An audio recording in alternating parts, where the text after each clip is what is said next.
Oh, hi. Legion with the first. What's going on, Legion?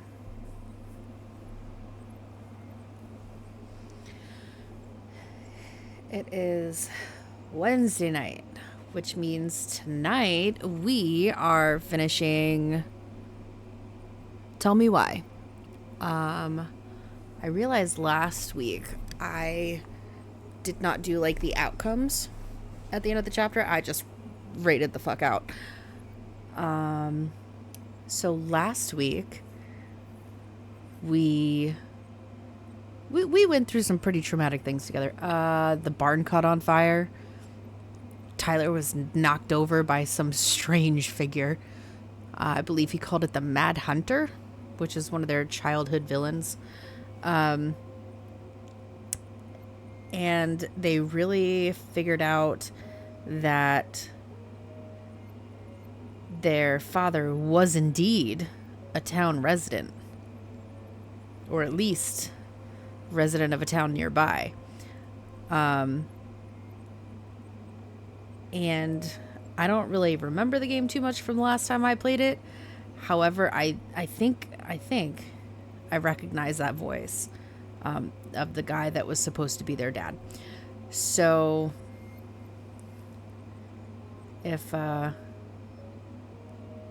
if you guys do know, shh, keep it secret.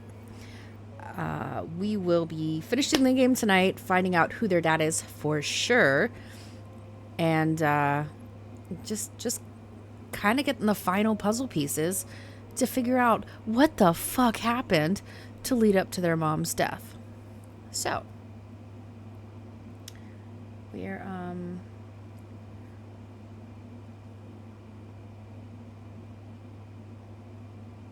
an ad should be running in a minute. There we go. Got the pop-up. So we'll wait for the ad to finish, and then we will get started. Go get snacks, go get drinks. I myself am popping open this nice cold monster. It is the ultraviolet sugar-free, which is liquefied pixie sticks. Oh my god, it's delicious. And we'll go from there.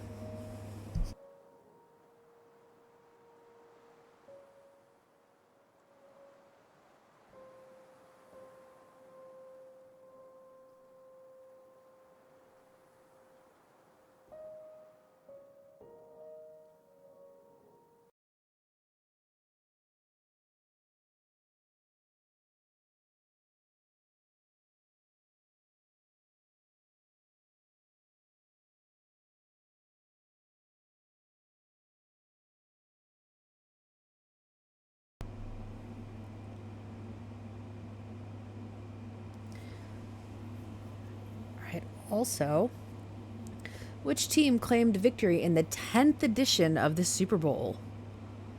10th edition? You mean like the 10th year? Like Super Bowl 10? Ew, I swear to God if it's the Packers.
Okay.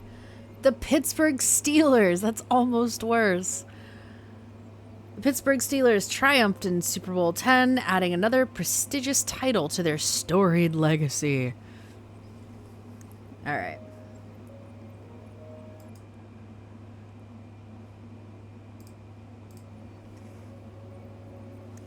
So let's go over the consequences of last week. Allison was happy that Tyler accepted Eddie's peace offering. Let's see. 74% accepted the ring. Wait. Next chapter. That's chapter 1. Okay. Tyler felt Allison discarded his feelings when choosing her memory at the house, which was the memory of their mom and Eddie arguing when Department of Children and Families was about to get involved in their little situation here. We're in the minority with this one, but just barely.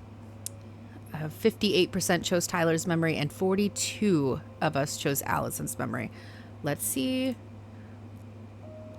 So out of my friends list that has played this, I think I have like 2 friends that have played this. They chose Tyler's memory. Tyler felt heard about needing time when Allison refused the house showing.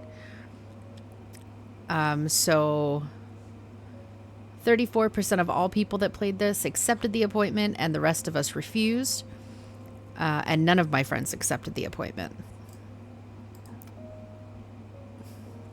Allison felt hopeful about becoming a family when Tyler forgave Eddie. 80% chose to forgive Eddie, but 20% of people did not.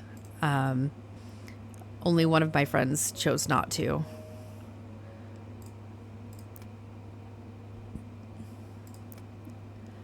Michael was heartened by Tyler's compliment. Only 20% of people turned Michael down, and only one of my friends turned him down.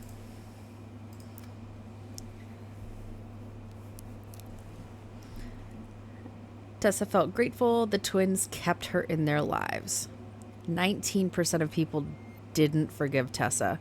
I very much wanted to be a part of that 19% because fuck that bitch. But out of my friends list, nobody decided not to forgive her. Anyway, let's go back. We're going to continue and let's see what we've got. Oh, hi, Longfellow. It's story time. Once upon a time, in a deep and ancient forest, crafty goblins faced the truth about the darkness in the big wooden house. It had come for the wise princess, driving her mad and causing her to attack them. When they started asking questions about the princess in the darkness, Go get your goblins blankie. realized that no one else in the forest wanted to know the truth. So they dug and searched and asked hurtful questions, learning more about the wise princess than they had ever hoped to. But the search took its toll. The darkness was proving too much for Sister Goblin, and yet Brother Goblin kept diving deeper and deeper until Sister Goblin finally said, enough. And that was how the goblins found themselves separated again, hurt and confused, with so many unanswered questions and too many open wounds.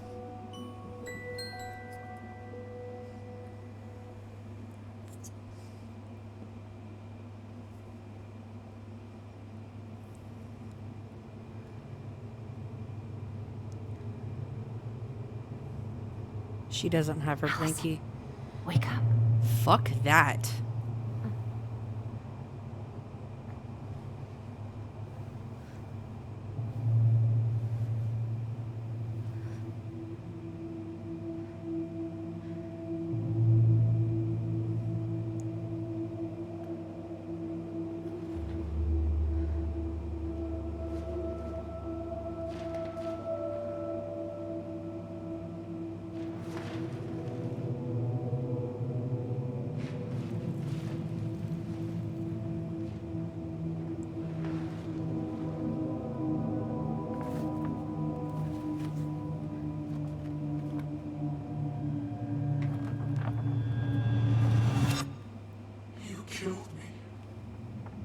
That's fucked.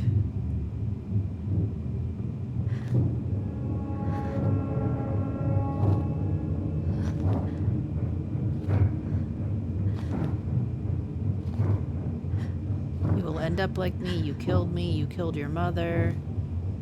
These flyers are everywhere. That's so fucked. Who wears a sweater to bed? Me. I wear sweaters to bed. But only in January.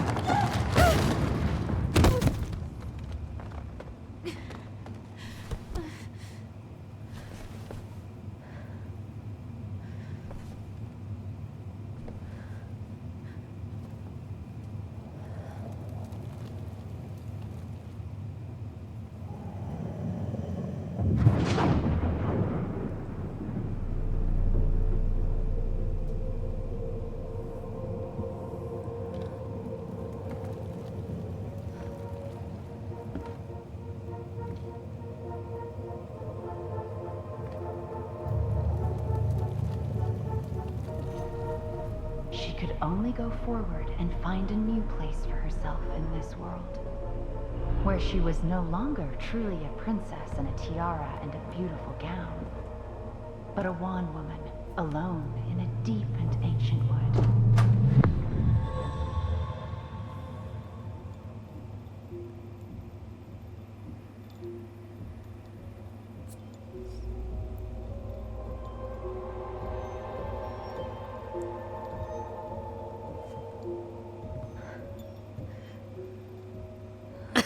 Hi, Jester. How are you?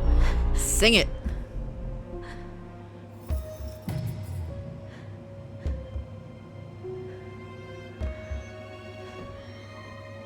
This is one fucked up dream. Jester tired? Did you make it to the America? Did you make it to the America?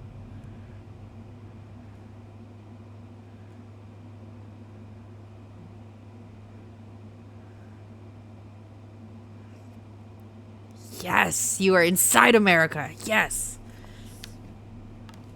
Welcome to the land of the strange, my friend.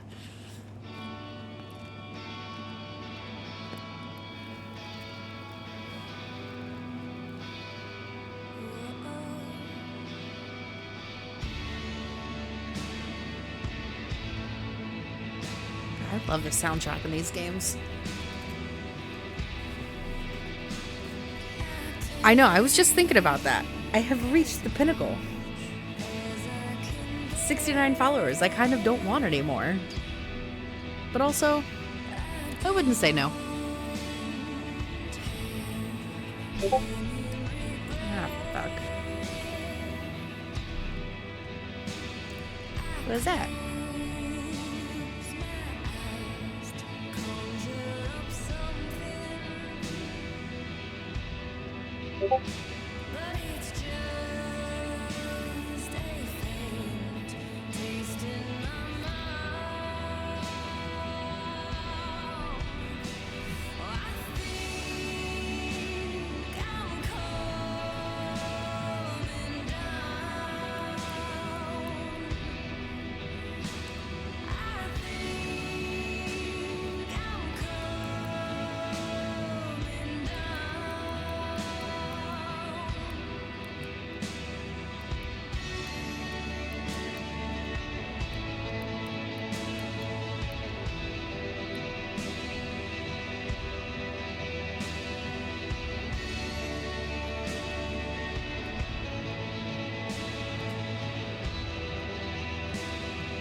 Strong. I feel that on the spiritual level.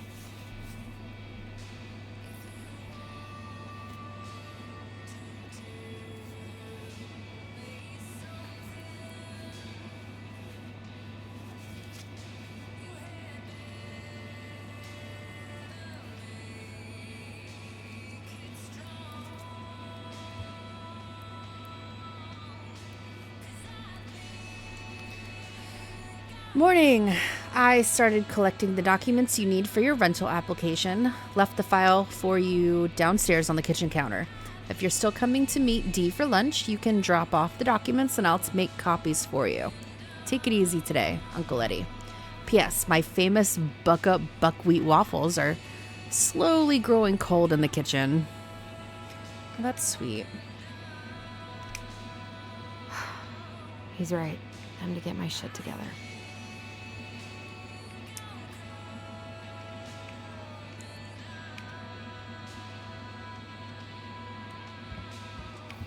Let's see what this is. How did we go from being so alike to total opposites? I gotta think about something else.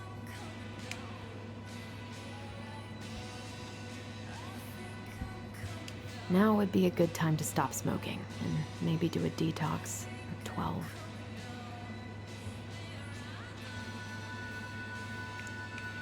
Is there anything in the bathroom we can do? I don't think we could go in here last time we were here. Ooh. Oh, we can't read those. Well, that's devastating. There's not enough concealer in the world to erase the night I had. Good to know I look just as bad as I feel.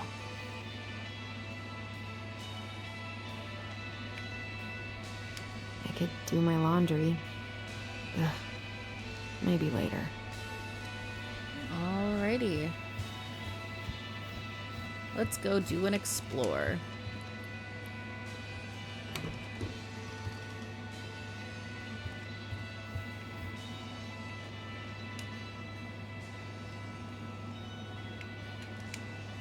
Okay.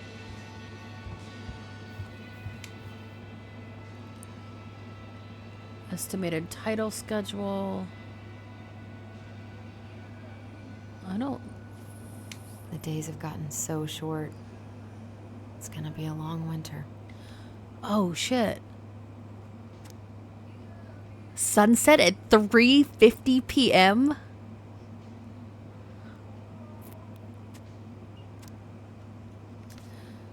Sunset at 3:48, sunset 3:46, sunset 3:44,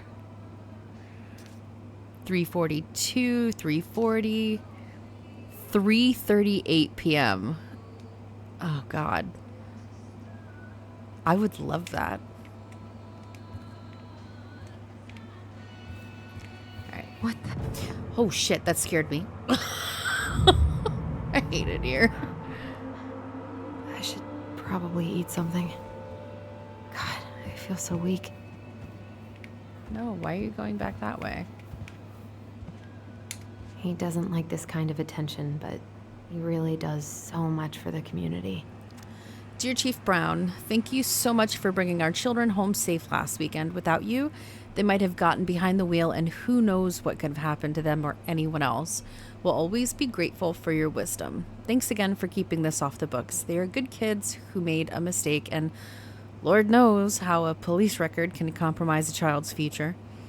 We know that they will remember your words for a long time, but please rest assured that we will do whatever we can to make sure that they understand the extent of what could have occurred, so they can raise awareness among their peers in the community. God bless you, Gail and Toby Locklear, Karen and Brody Moore.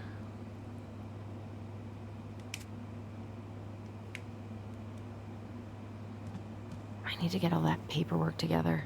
Maybe that'll help me focus and clear. I wish Eddie's mom could have taught me how to do this. Ooh. I want to look before we start eating because I don't know if that like kickstarts something.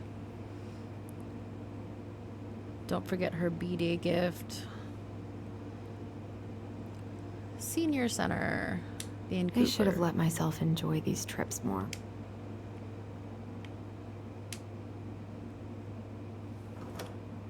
Ooh, what is that? Michael's Special Creamy Crab Hot Pot? That sounds amazing.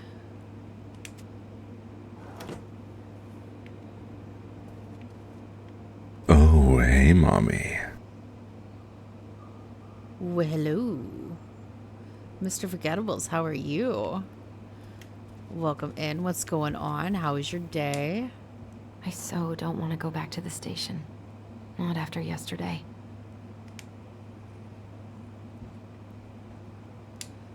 Must be great to feel like you belong somewhere. Anywhere.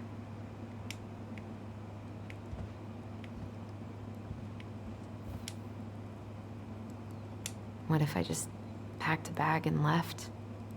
Never looked back. Trying to be. I hear. Eddie loved his Mishka so much.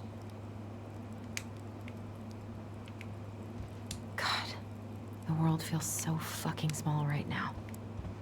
I've got to find a way to get out of my head. I haven't had any time to sketch lately.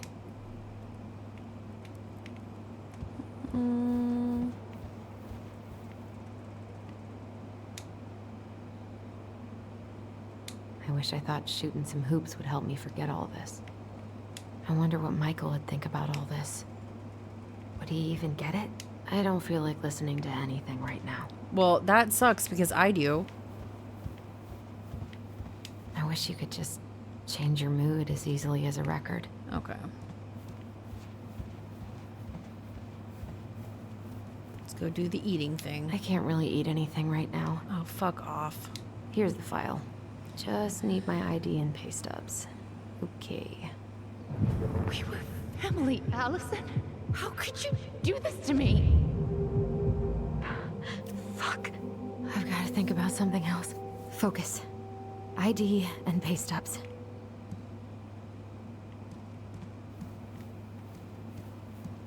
Okay. RID. Thank you. 69 is the supreme number. Ah, Right. here's my ID. Take that. No ID comes out of a wallet that easy. This place was never much more than a bachelor pad, huh? There was so much I planned to do. All those sacrifices I made. And how do you repay me? Lying to my face? You're not my child. My clan deserves better. That's fucking cold. Oh, stop it, Allison. You have to stop torturing yourself. Just grab your pay stubs so you can get the hell out of here. Okay, cool. Let's go.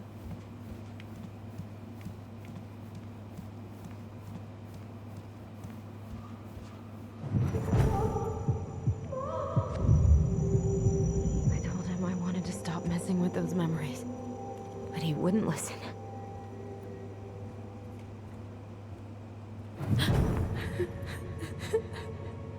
Brother, sister, we look out for each other.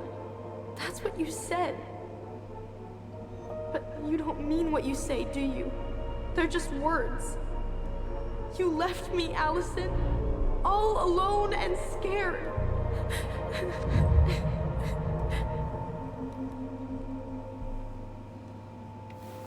What the hell is wrong with me?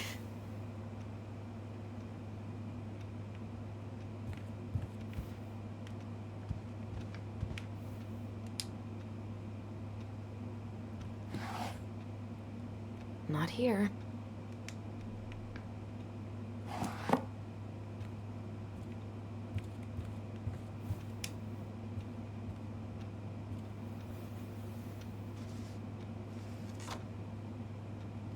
Here they are.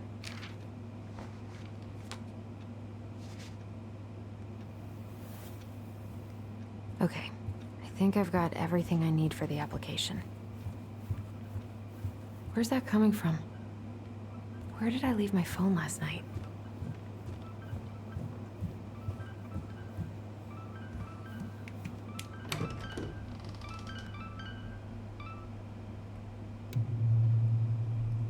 This seems like creepy.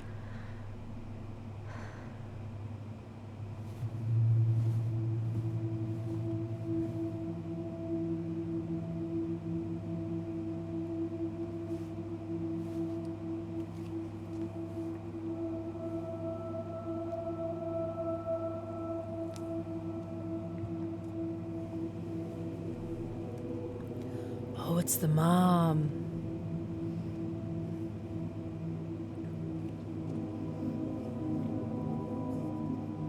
My dove. Only thieves and monsters hide in the dark. Fly back to the light, Allison. What the?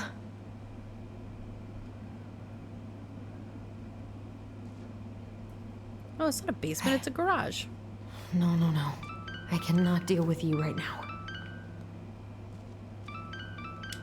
I think it's coming over from the blue thing. No phone here. I think it's in there. Oh no, it's under the book. No, no phone here. Okay, okay, Jesus. Under the sketchbook. Under the sketchbook. There we go.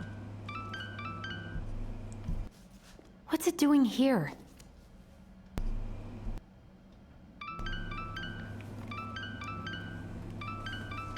Hey, Dee. Finally.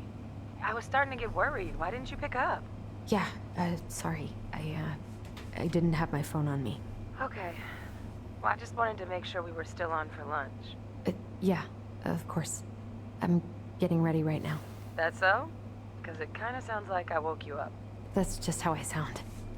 But anyways, I still have a few things to do before I can leave, but I'll be there. All right, hun. See you soon. Get it together, Allison. Come on. Grab the file, get dressed, and head out. Or it'd be nice to make a gift for Dee. God, my hands are still shaking. Yeah, let's make a gift for Dee. I've got enough time to carve something for Dee.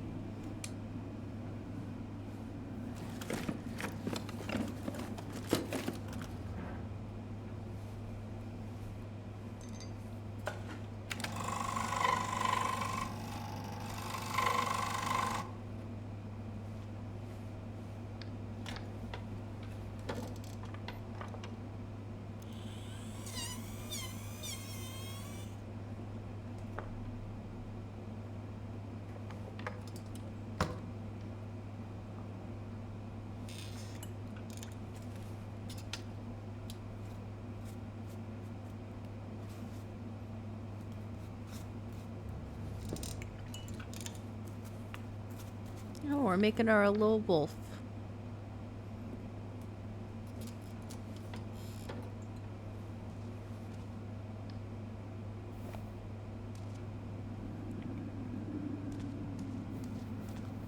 I've been pretty grinchy about Christmas since I came here. Eddie tries so hard.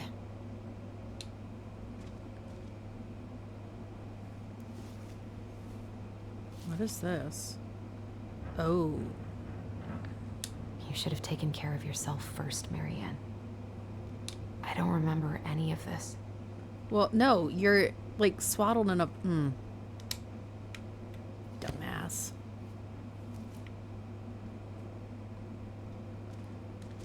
Eddie can't cope with getting rid of any of Carol's stuff.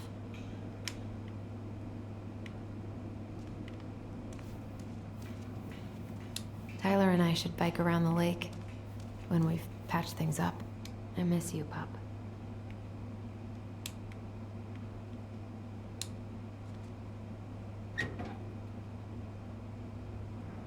Ooh, fishing poles. Ooh, what's that? Alaska Department of Fishing game. Oh, it's a fishing license.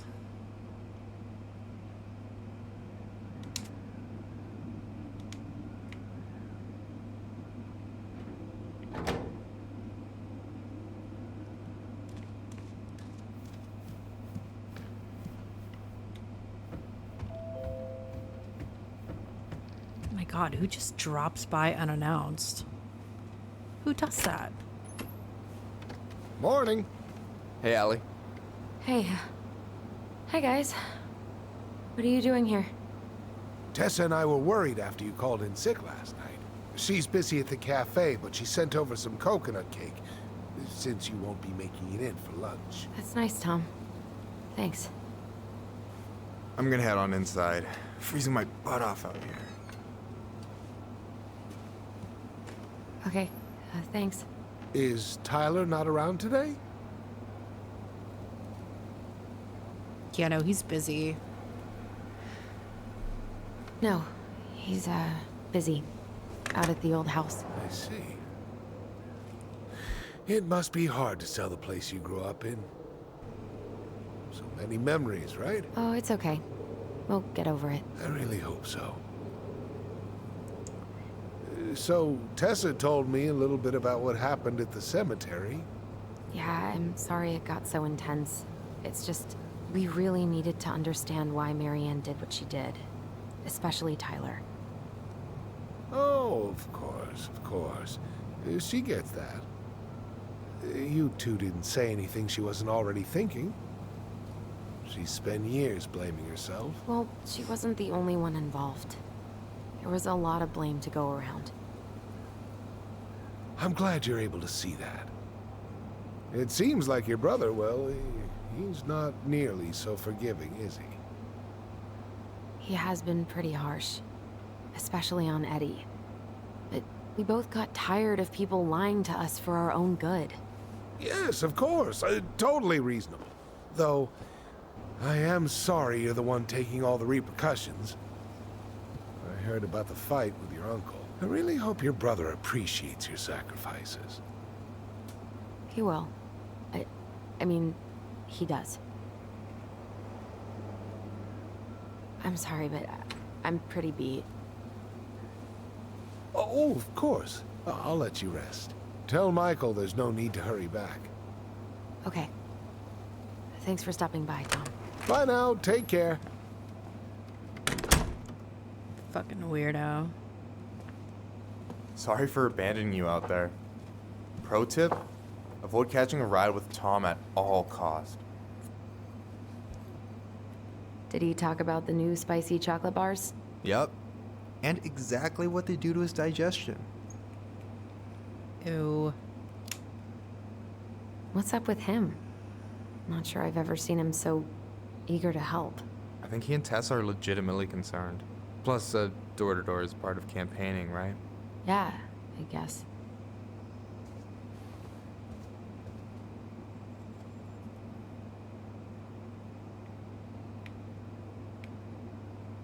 Hey, you been carving wood again?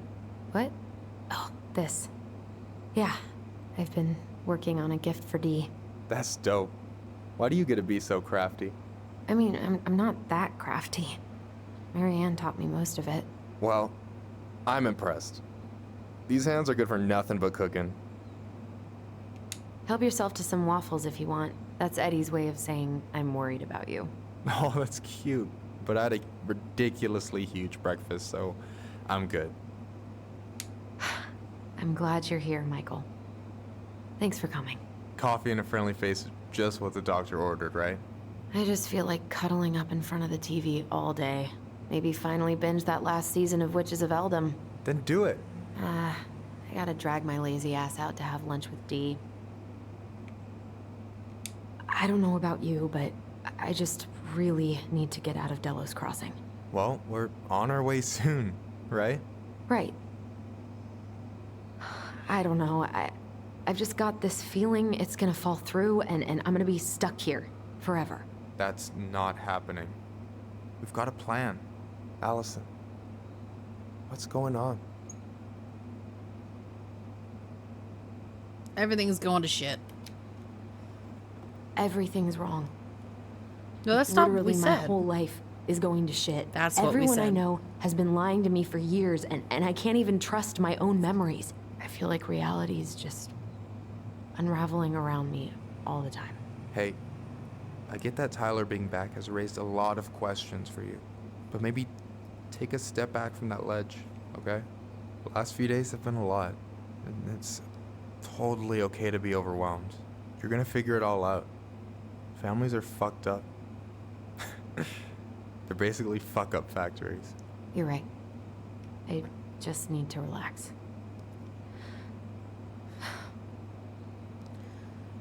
Before he came a rock icon with So, Guns N' Roses, Axl maybe Rose this'll was cheer you known up. by a different name.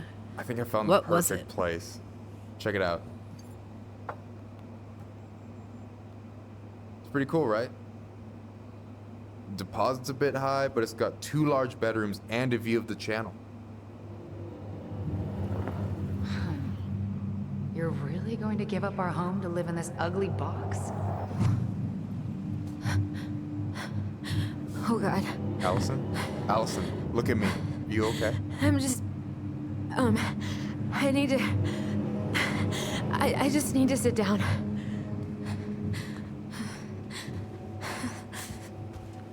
It's okay. William Bruce I got Bailey. you. What's going on?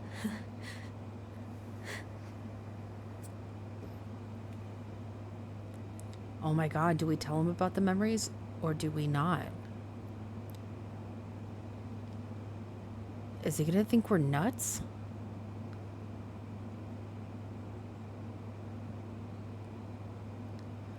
Fucking full send. God, everything?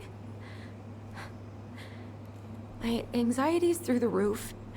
I can't eat anything without getting sick, and I've been seeing things. Memories. Of Marianne, and me, and Tyler when we were kids, and Eddie, and... It used to just be stuff I'm pretty sure really happened, but... Now I see them everywhere. Shouting every shitty thought I've ever had about myself. I don't know how much more of it I can take. That's intense. I'm sorry, has...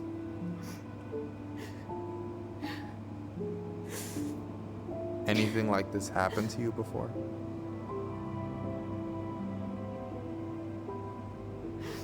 Right after Marianne died, I had a lot of panic attacks, but nothing exactly like this.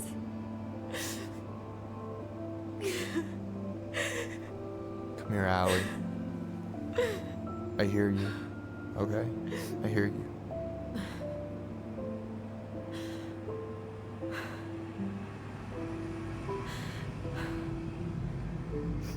You must think I'm completely nuts. No. I think you went through some really bad shit. You never saw anyone about it, right? Yeah, I've looked into therapists a few times, but they're all so far away and so expensive. Well, you know what I went through in 2011. I don't know if I'd still be here if I hadn't gotten help. You got that money coming in from the house. For our apartment in Juneau. I don't want to bail on you. Look, I know you hate letting people down, but you gotta put your own oxygen mask on first. I get that, and so does Tyler. Thanks. I'll try. I really need to work on the house today, but Tyler's crashing out there. Not sure if I'm ready to face him. If you want, I could go out there, see how he's feeling, and if he's ready to talk. What do you think? That could work. Yeah, maybe that could work. I hope he'll talk to you, though. He's never been the best at opening up to new people. You sure? Yeah, of course. I don't mind trying if it might patch things up between you two. Oh shit, I'm gonna be late for my lunch with Dee. I still need to change and stuff, but I can drop you off at the store if you want. Sure, thanks. No, Michael, thank you for listening. I mean it.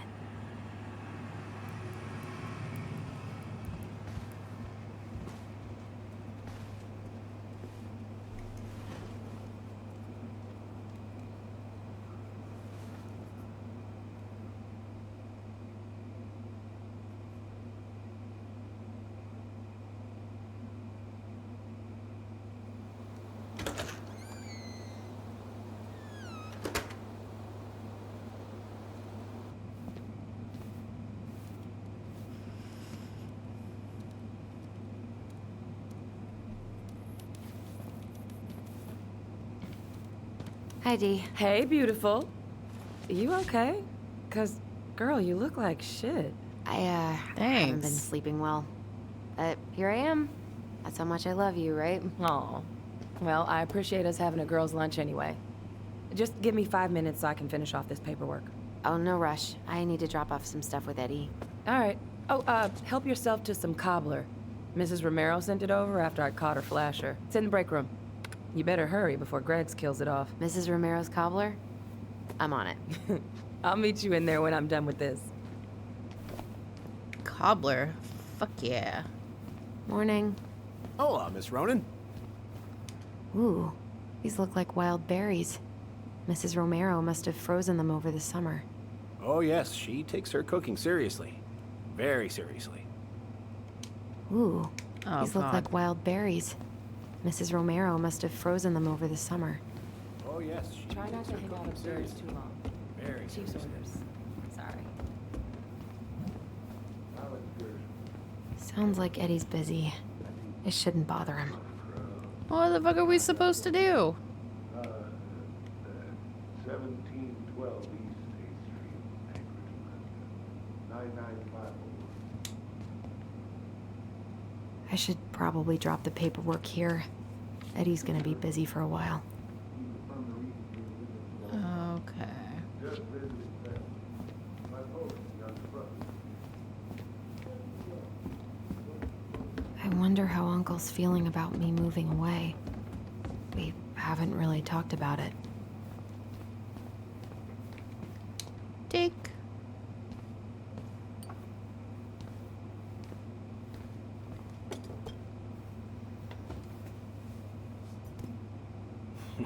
Dessert for lunch. Pretty cool, right? Pretty cool, yeah. I've always had a sweet tooth. Got it from my mom. She baked darn near every day. Need to start being a little careful, though. Doctor's orders. Brenda may be in for it, too. God, that kid can eat. Linda's pretty concerned, but, growing boys, right? He needs the extra energy. He wants to let her in wrestling, and, whew, boy, is he working hard. Damn. Sometimes I miss being 14. What you reading? Oh, about that dock strike? And the trouble these folks are causing for everyone else. Ugh, I hate strikes. What is this, Paris, France? Come on! It's the only way most people have to get anyone to listen. What are you having? Trout pie and, black radish. I'm on a diet. A cobbler diet? Hey, shh, shh, shh, shh. I won't tell if you won't.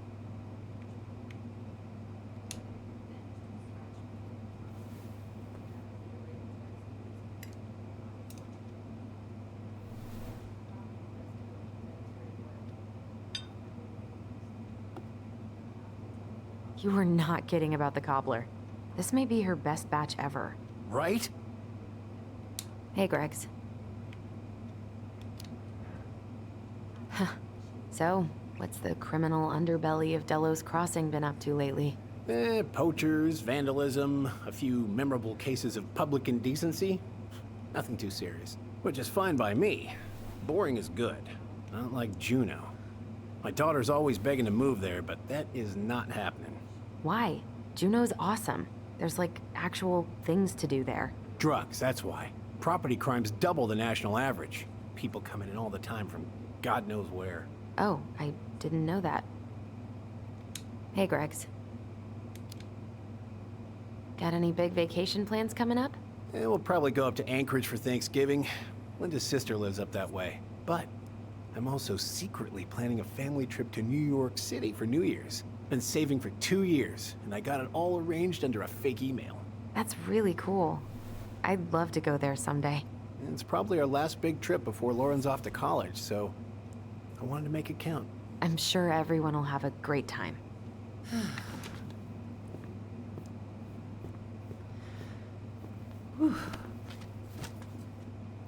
Hey, sorry I kept you waiting.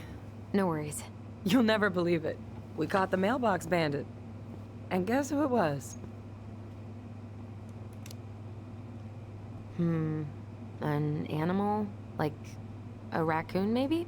Have you been eavesdropping in on official police business? Anyway, yeah, it's a raccoon. Delos Crossing's most wanted turned out to be some trash panda stowaway. And this is how legends begin.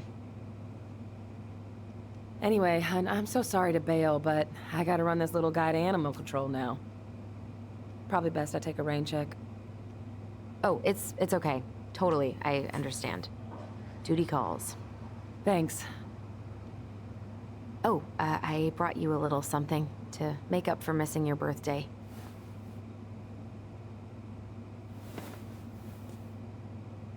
It's not much, but... You're kidding. I love it. Did you make this? How did I get so lucky? Delos Crossing's not gonna be the same without you, girl. Oh, come on. Right, I'll call you later. And try to get some sleep, all right? See ya.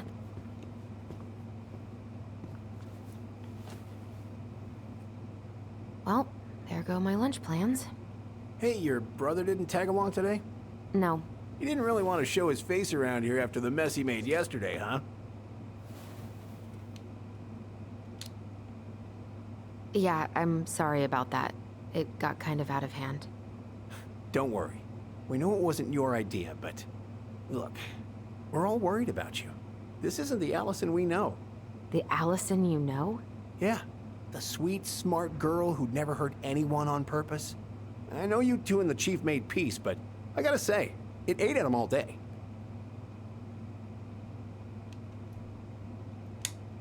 We did what we had to. We did what we had to get what we needed.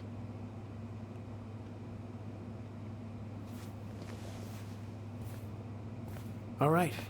I just want you to be careful. I've been doing this for a long time. People, they mostly don't change.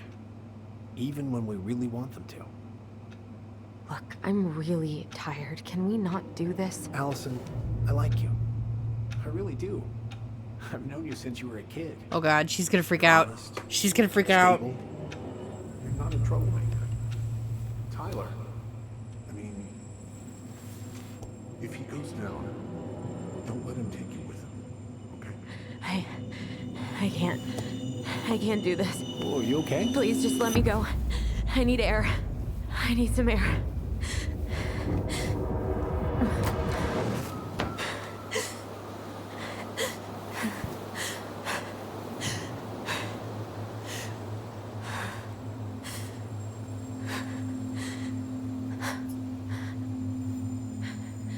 Ty? Are you there? Tyler? Answer me, please.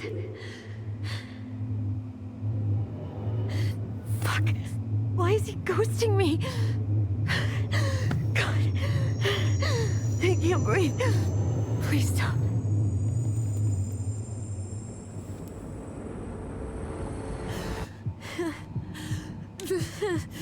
Okay.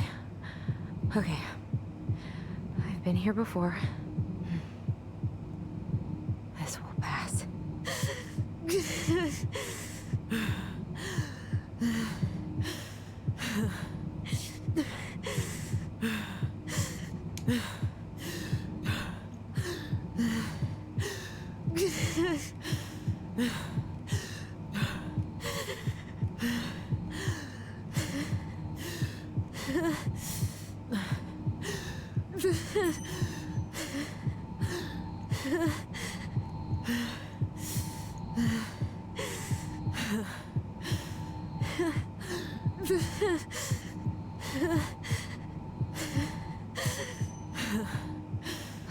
Just a little longer.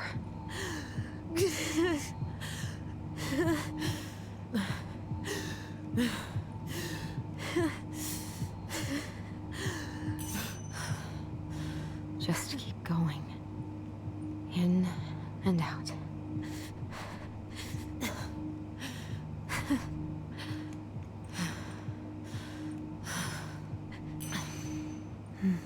My heartbeat's slowing down. Hold on.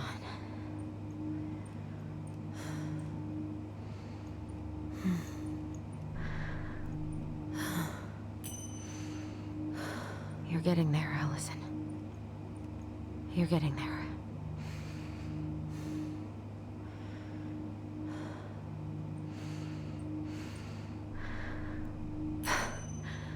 I'm okay. I'm okay. What's happening? Are you okay?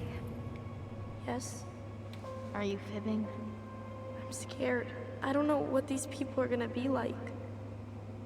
Or when I'm gonna see you again. We can still undo it. We can tell them what really happened. No way. Legetu! Hello, how are you? That's it. You're gonna be there to talk on the voice if I need you, right? Of course. It'll almost be like we're still together. It's time to get going now. Come on. Wait, Chief. Just a sec.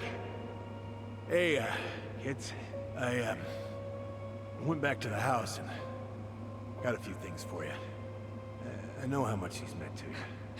Thank you. Thank you, Sam. Oh, kids, this is just goodbye till next time, okay?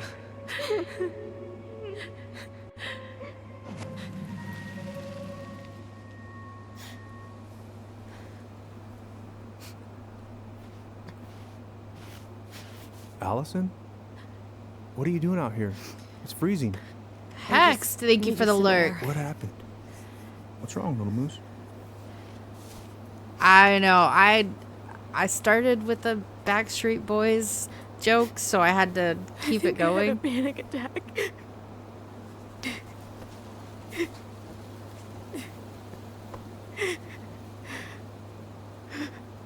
It's gonna be okay. Let's get you inside and warmed up. Then we can talk about what happened.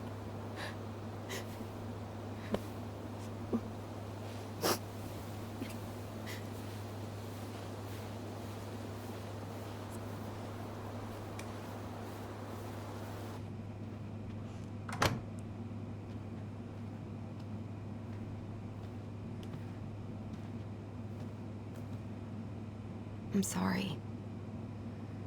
This morning has just been so... God, I'm embarrassed. Don't be. You haven't had an attack in a while. What's going on? I know, every time I It's been so wrong. start up the game, it's About in my head. everything. Did That Tyler song. say something to make you feel that way? No. It wasn't him. It was me. I failed him. Over and over. From here, it looks like you've been busting your ass to help him. You don't understand. Allie, you've got so much weight on your shoulders. With Tyler coming back, and your big move, you know, maybe it's time to ease off some of this other stuff that's clearly stressing you out. If you mean Marianne, I can't. I owe it to Tyler to see it through. Do you? I don't know why you've always blamed yourself for that. It wasn't your fault. Should we tell him? Should we tell him that Tyler wasn't the one who killed their mom?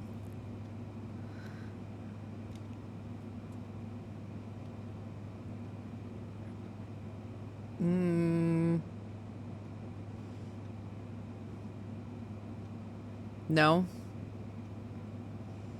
Okay.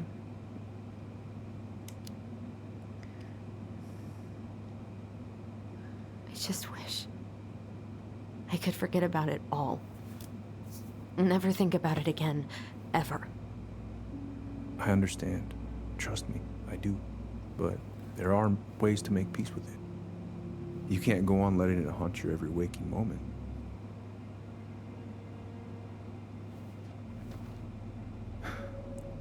Look, you're not your mother, okay? What do you mean? I mean, something happened to her. Something bad. I don't know what it was, but... Oh? It never left her. You can't make that same mistake. You've got to tell those ghosts to move on.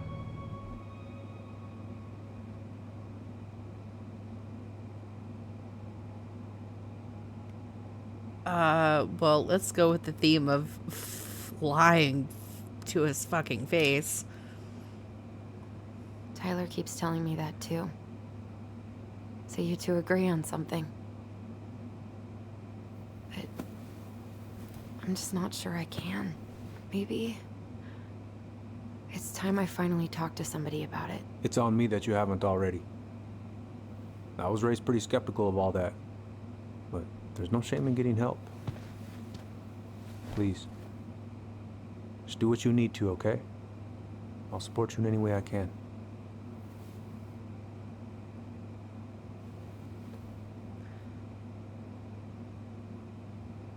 Thank you, Uncle. How are you feeling now? Any better? Exhausted. Not consciously. Not like I'm about to have a heart attack, so that's an improvement.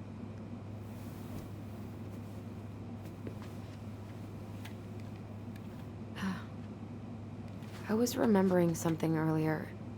I don't know if it even really happened. The day Tyler left for Fireweed, did Sam come by with some of our stuff? Yeah. Yeah, that's right. He did.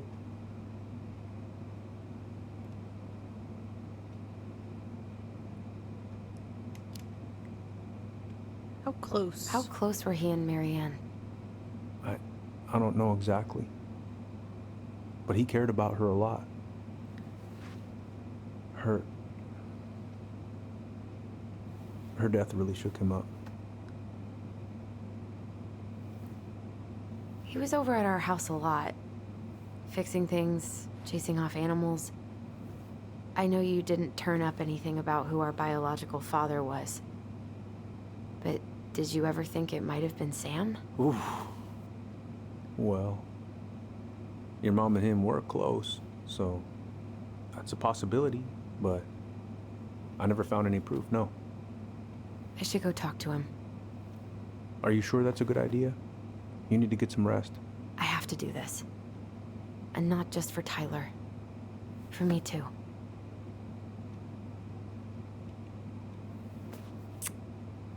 I love you, Uncle.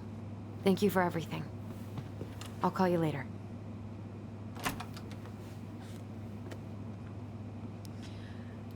So I didn't actively do any murder. We'll get to. The mom was aiming a gun at one of the kids, and Tyler took the fall for killing the mom in self-defense, but it was actually Allison that killed the mom in defense of her brother. Okay. You can do this.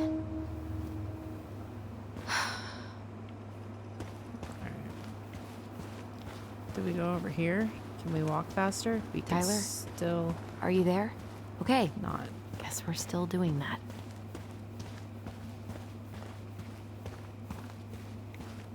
I don't think there's any way to go this way. So we're gonna go this way.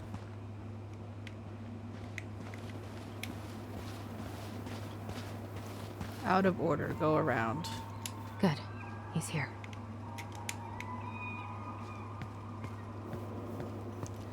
It's just a tiny bit of manslaughter.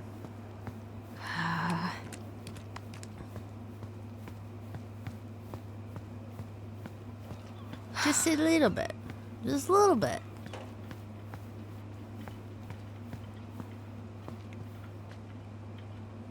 Ooh.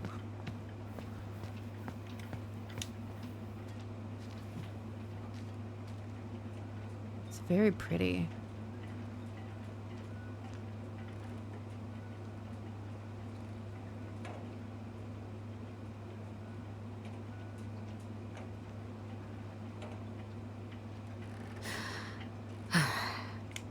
Okay, let's go.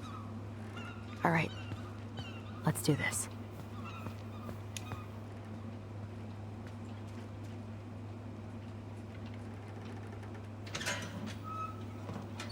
Family's family. Fuck it. I already got the lifters in there. No, Allie, Hello. Hi, Sam. Are you okay? Yeah, I'm fine. So, I was over at the station and I was thinking about some things. Yeah? You've known us for a while. Your whole lives. You puked all over my slick denim button-up. That's a nice memory. I can't put any of the chain or the valve covers back on. So, did you need something? Just checking on you. I was just driving by and wanted to see how you were doing. I heard there was some trouble on the docks. There's always trouble on the docks. Are you gonna be long? I was hoping we could talk. I don't need my ears to fix an engine. What's up? Never mind. What are you doing? My cousin Billy bought an old motorboat, but that fool drowned the engine taking her out. Yeah, I told him I'd fix it.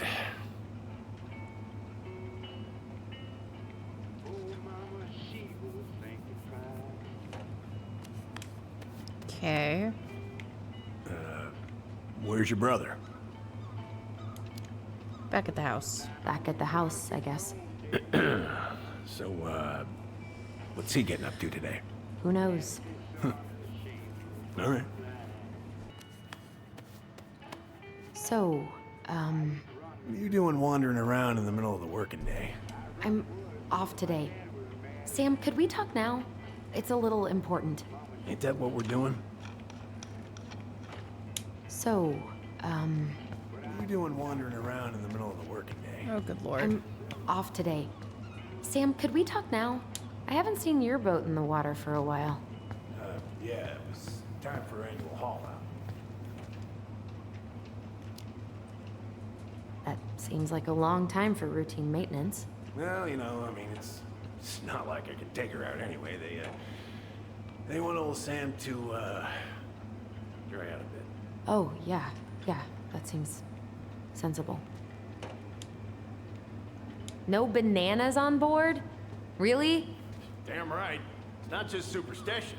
This one time, this greenhorn brought one on board. Well, you wouldn't believe the day we had. I don't know I'm about this listening. superstition. Boat What? was 50 miles south in the Pacific, and our hold was full of the morning's catch. Started pulling in our nets when they got all tangled up in our propellers. Made the damn things useless. Stopped us in our tracks, miles off land. And you blame the banana.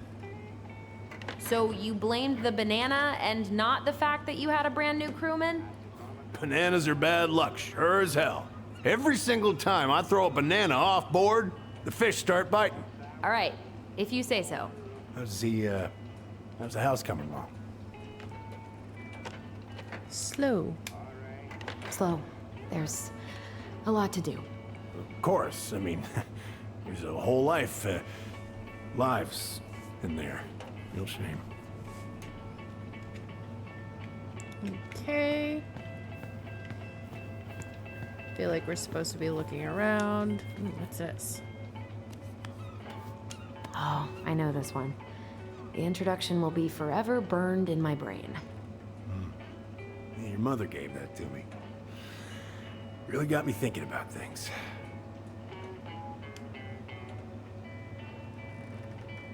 Oh, that's a really nice sextant. It sure is. Present from my old crew for my 30th birthday. It's beautiful. Well, it's mostly just for decoration these days, but I'm a big fan of doing things the old-fashioned way, you know? Which animal won the 2021 Bird of the Year competition in New Zealand? Impressive collection. You want some? Take them. I don't really navigate anymore. Thanks. No, I'm doing good. Hey, an encyclopedia of astronomy. I have this one. Oh, yeah. That's a good one. Real detail.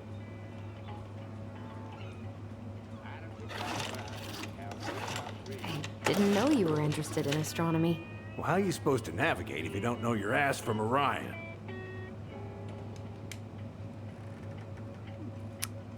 I don't know.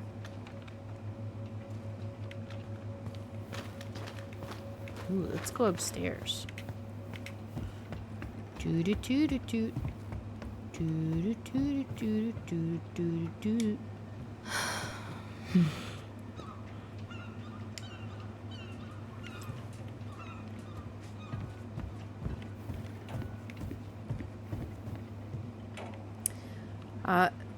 What? The New Zealand long-tailed bat won Bird of the Year? A mammal and not a bird won 2021 Bird of the Year. The fuck?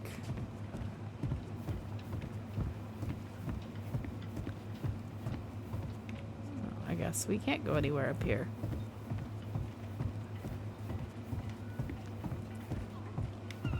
I mean, not a whole lot makes sense in New Zealand.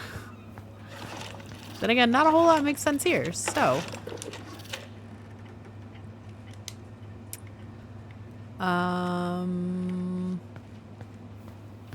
Maybe there's something else back here. No. Shit. Oh, damn it. What happened? I busted my finger with that stupid wrench. Grab me a gauze. Should be in that cupboard over there. Cupboard over... Oh, here?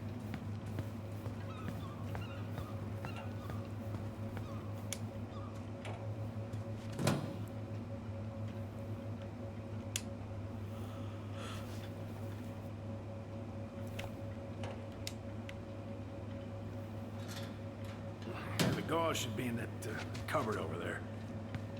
Oh, shut up, I've got it.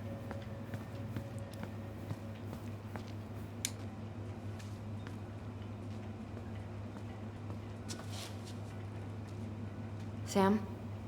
Are you our father?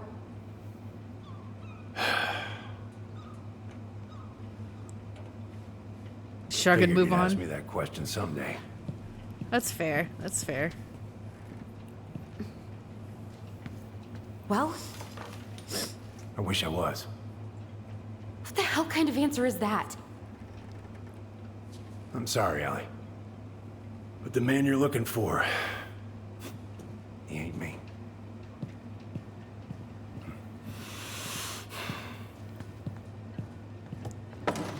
So who is okay. he? Guess I'll just take your word for it then. Hey, you got no right coming in here getting angry at me for something I got nothing to do with. You two were so close. I know you meant something to her. You honestly think I would have let you two grow up without a father? I may be a deadbeat, but I'm no coward. But you must know something. I truly don't. Your mama, she never... Look, we were just friends. I mean, take a look at old Sam. No woman like Mary Ann would ever think twice about a guy like me. I'm so sick of this. I'm so tired of trying to unravel all of Mary Ann's fucking secrets. I don't understand her. I want to hate her so much. But I don't even know who she was. Come with me. I want to show you something.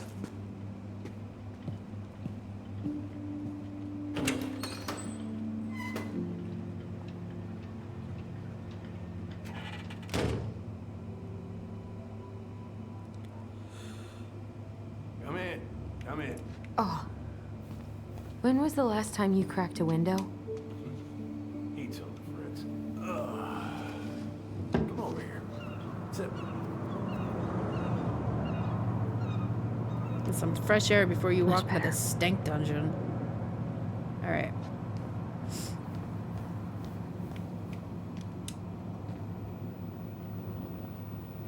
If it gets the house sold, it gets the house sold.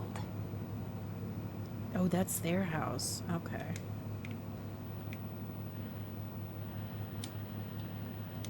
Yeah. Hero boat captain saves crew members. Samuel Kansky, the 29-year-old captain of the Aniakchak, Aniachek Rose didn't think twice before jumping into the ice-cold, choppy waters of Mitchell Point to save the members of his crew after their vessel capsized off the coast of Juneau, Alaska. He looked a little older than 29 there. What's this? Dad, talked to Mom and she said you are having some trouble. It's not much, but hopefully it is enough to put some food in the fridge. Call me, Richard.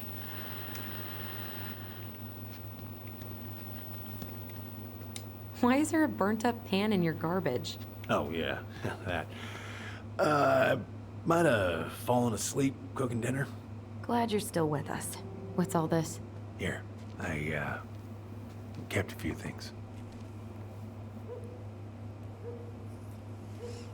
Your next batch of yogurt finishes fermenting? Ooh. Made a mistake last time. The fermentation finished at 4 a.m., so I had to wake up to shift to the fridge. Ooh. You make your own yogurt? That sounds awesome.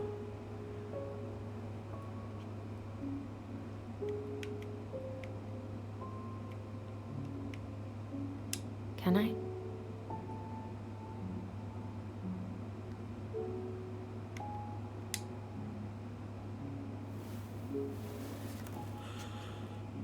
She looks happy. She was. When was this? Why are you wearing a square hat? Oh, yeah, that was when I finally got my captain's license. Mary Ann's the one who pushed me to get it. Made me wear that stupid hat when I went to take the oath. Huh. Yeah, Laura took this one. We'd been working on that barn for months. That roof was a son of a bitch to sheath.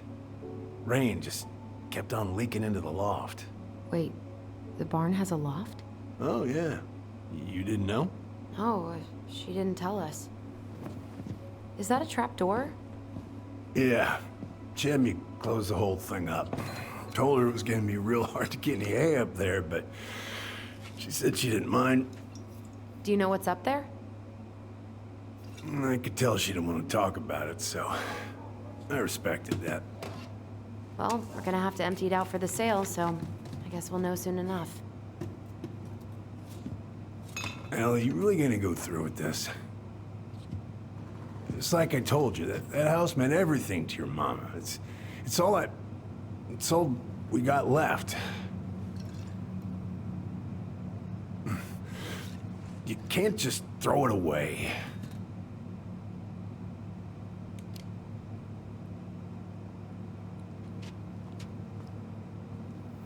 Yeah, waking up in the middle of the night for that kind of thing, no fun. I'm sorry. I know how hard this has been on you. At least all your hard work's paying off. All your hard work and waiting with the bacteria and the things. Did you put fruit in it? What's done is done. Maybe it would help to talk to someone about it? I ever tell you about the time I broke my leg? Shin bone snapped in just plain 3 different places. Still delicious.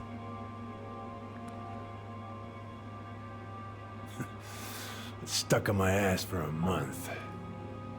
No use to anybody. I was so down I couldn't even bring myself to get out of bed. But your mama, she has having none of that.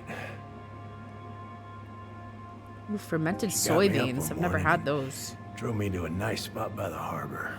We watched the boats come in and out all morning. You can't let yourself be defined by the parts that are broken. That's what you told me. You gotta find a way to work with what you got. Think about that a lot. Gotta remember. Ooh. He's hammered.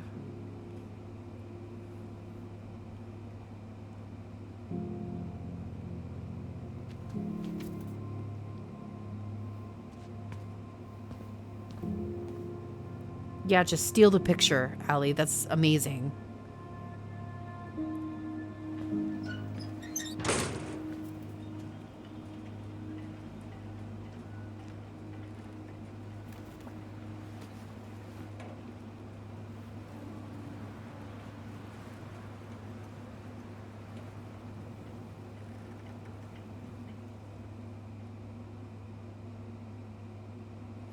So the fermented soybeans, is it like a drink or is it something you eat? Food. The word I'm looking for is food. Is it a drink or is it food? It's a food, okay.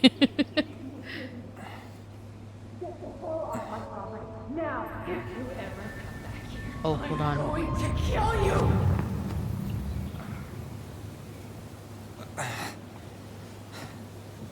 Hey, Tyler? I've been looking all over the place for you. You alright? Yeah, I'm fine. Whoa, whoa. Hey, let's get you off your feet, okay? Come on.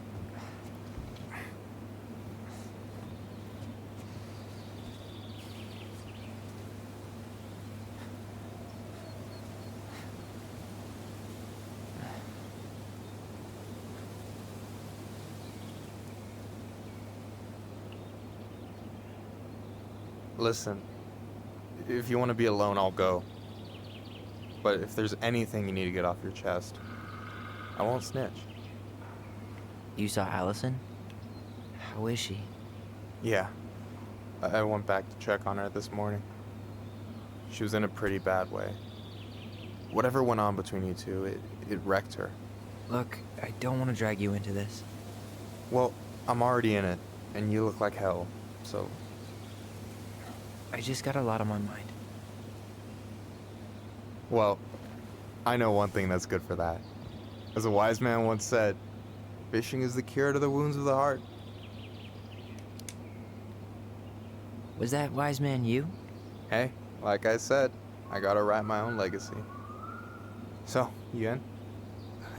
I don't know. Come on, we're burning daylight. Let's go. Where are we gonna go? Why go anywhere when we have a perfectly frozen lake right here? Ice fishing in November? Yeah. It got cold way fast this year. Climate change. That shit's gonna kill us. But hey, fish first. You can walk behind me if you're afraid, though. You're actually serious? I am a very serious man, Tyler. Let's go. We still have to get everything out of the car.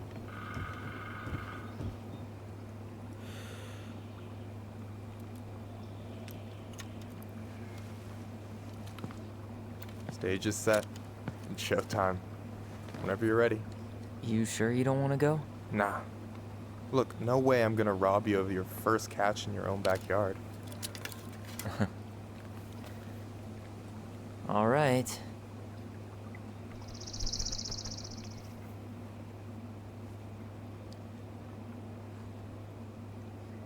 I want to do the ice fishing.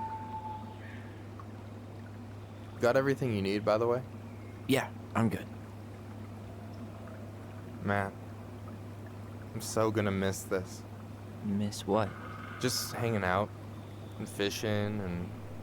You know, I'm not gonna have a lot of time after we move to Juneau with school and the JC and everything. Right. Why do his legs look weird? So did any of the people you came up with at Fireweed land in Juneau? Oh, I'm not sure. Once they left, I never really kept in touch. Really?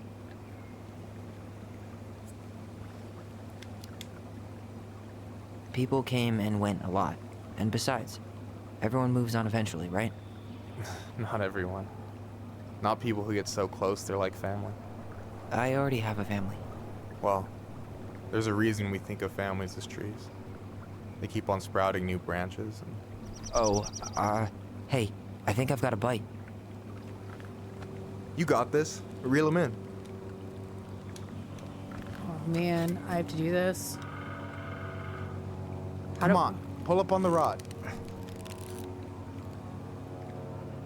Reel them in. Now give it a nice pull.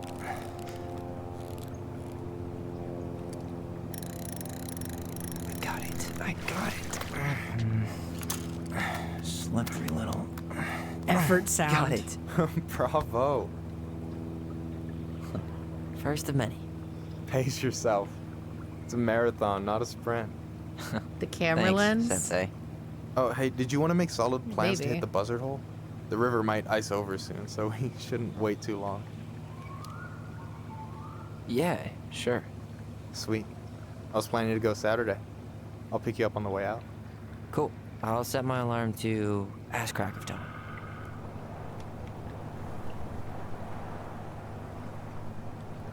You have this whole fancy bag just for ice fishing? You don't mix and match. Ever. Jeez, you don't mess around, do you? Told you earlier. I'm a very serious man. So, ice fishing. I mean, yeah. What isn't there to like about standing in the middle of a frozen lake? I don't know. It sounds like a rainbow of a time. All right, here we go. Oh shit. Fish.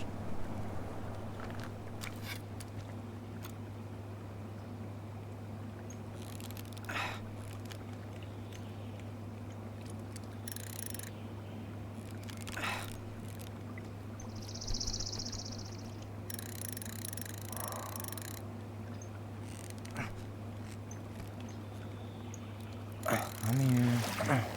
Okay. Okay. How about them apples? Oh, nice job. So, you weren't all talk. Impressed? I only see 2 fish in my cooler. For now.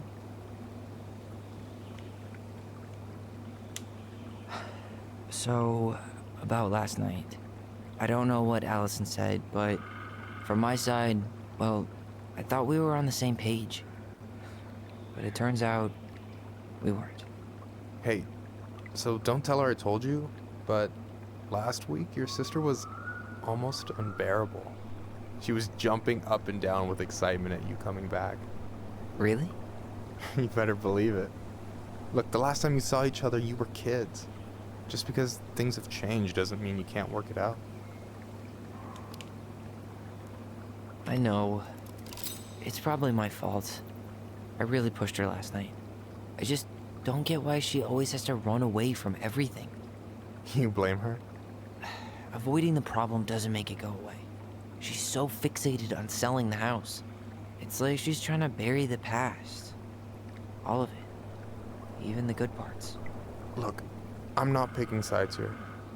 Okay, but she's been murder house girl ever since it happened. Now she's got a chance to put it behind her and start fresh. Shit, I'd be pretty eager too.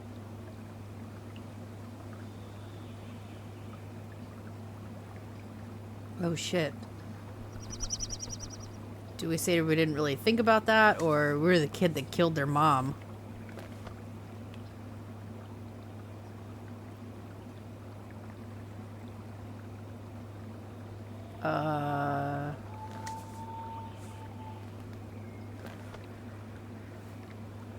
I don't know.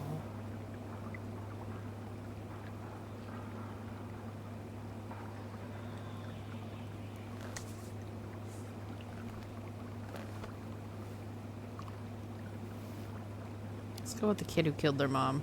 Yeah, well, I was the kid who killed his mom. And I still found a way to confront my shit. I mean, I'm here, doing the work. Even though, every second, I've got to fight the urge to run straight back. To fireweed, you mean? Yeah. When I first got there, all I could think about was getting out. It felt like a cage. But after a while, it started to feel more like a shell. I figured out who I was in there. But now, I've got to work out how to be that person out here. Well, if it makes you feel any better, none of us really know what we're doing. Like, shit may look bleak now, but your sister's never gonna give up on you. And you can lean on me too if you want. Just be careful, okay? Got a bad left shoulder.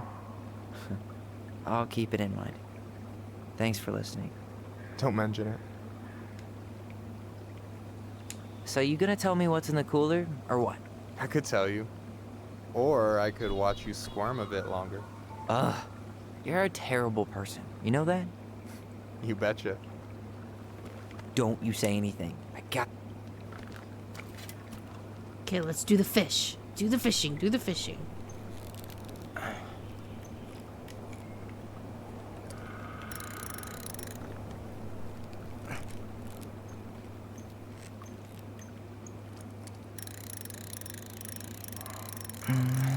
Easy. Oh. Whoa. Bam. 3 out of 3. Well played. I got nothing. That was clean. Huh. I'm a little disappointed. Can I ask you something kind of weird and maybe hard to answer? Weird and kind of hard to answer my jam. What's up? How'd you know you were ready to trust anyone enough to put yourself out there? Okay. Yeah, that is a hard question. Told you. There's not really two ways about it. You gotta be willing to take a hit. Look, I stopped listening to the entire indie folk genre just because I was dumped at a show once. But I put myself back out there just like everyone who's ever gotten their heart stomped on. Because when you meet someone who really sees you, you don't have to pretend anymore.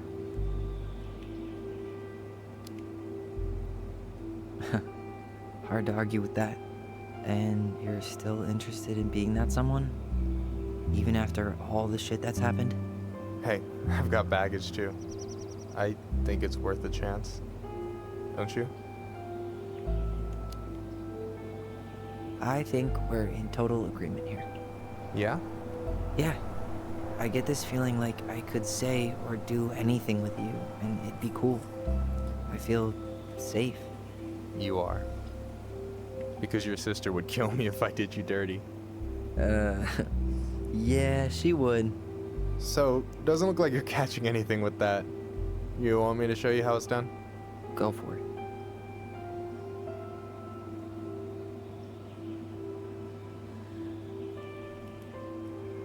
Oh.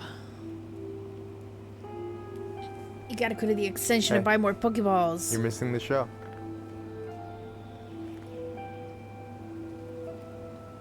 Balls is right.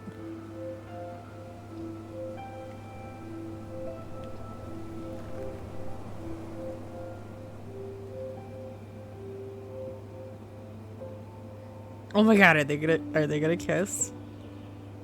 Are they gonna do the thing? Make a move. You okay?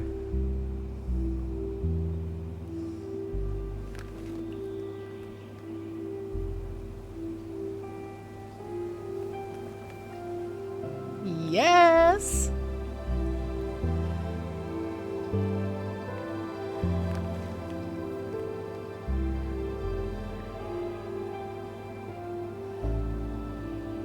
They did the thing.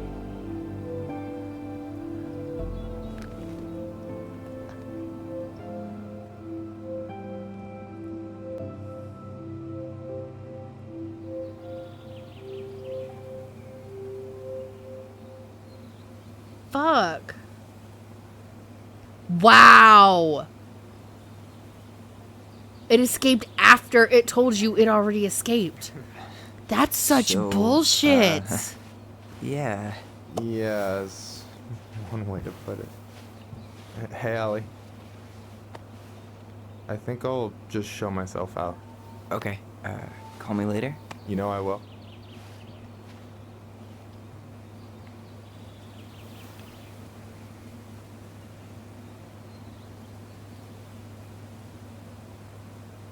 Sorry for interrupting. No, it's totally fine. We were done anyway.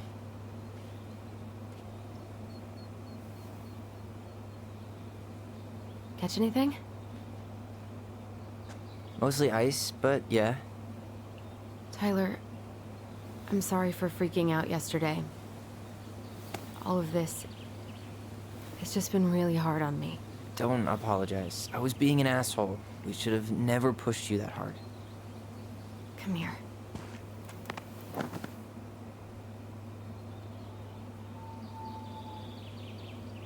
God, why did I miss you so much? All right, look at you. day. Thank you for the I've been lurk. told I have that effect on people. You dum-dum.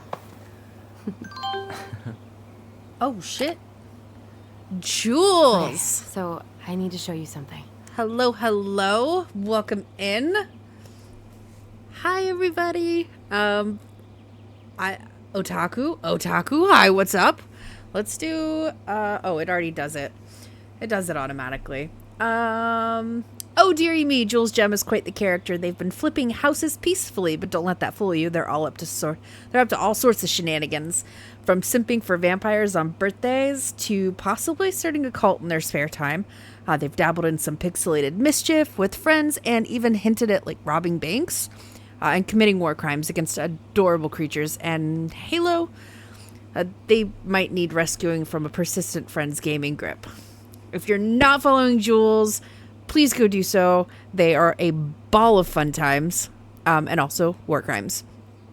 Hi, hello, Ice Cream Dancer. How are you? What's going on? How was your stream?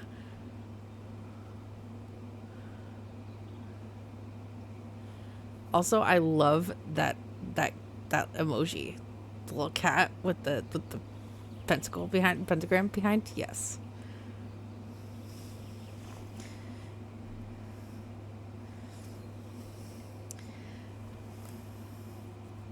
We are finishing up the game that we've been playing every Wednesday night for the past couple weeks.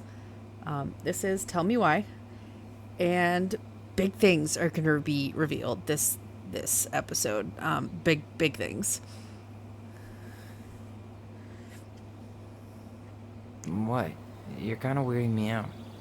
Can we sit down for a sec?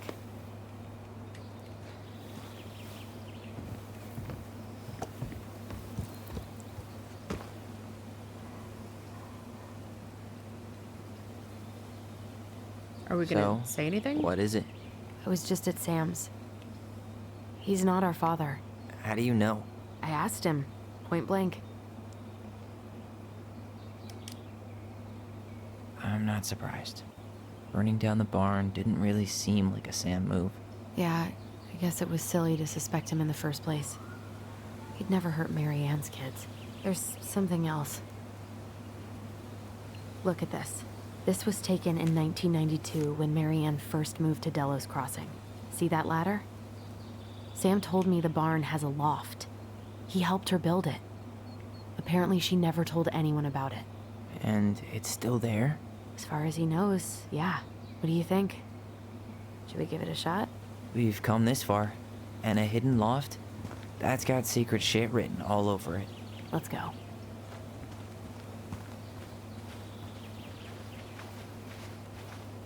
Can we, like, run? Because I'm super excited to get into this loft.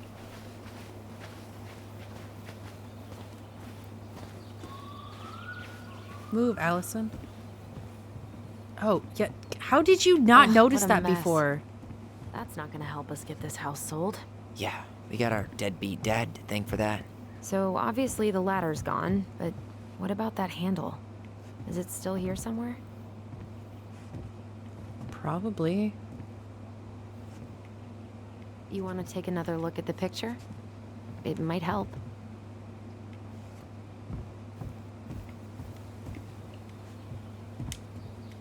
What do you think is up there? I don't know. I'm trying not to speculate. Can you name the U.S. president My brain was going under to some whom real dark Thomas places. Marshall served as vice president? No. Don't worry. Whatever's up there, I'll protect you. We'll see how chivalrous you feel when you've got bats in that perfectly coiffed hair. Ooh, burn.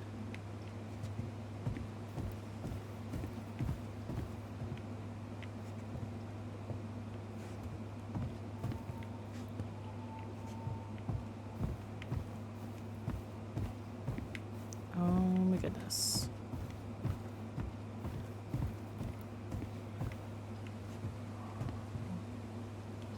Move back. Look. What do you think is up there? I don't Oh know. my god. I'm trying not to speculate. My brain was going to some real dark places.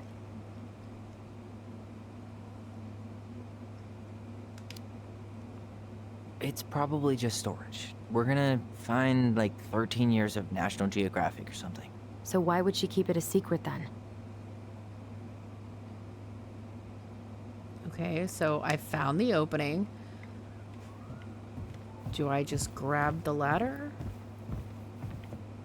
I don't have an option to grab the ladder. Can I climb on the car? No. Aha, this. The handle should be behind this.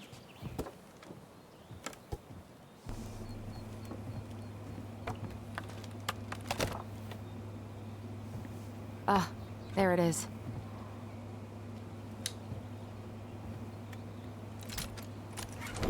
It's opening up. The Secret Keeper always did store all the best secrets in the clouds. Yep. Come on, let's find a way to climb up there. I already found it. Thank you. It's right here.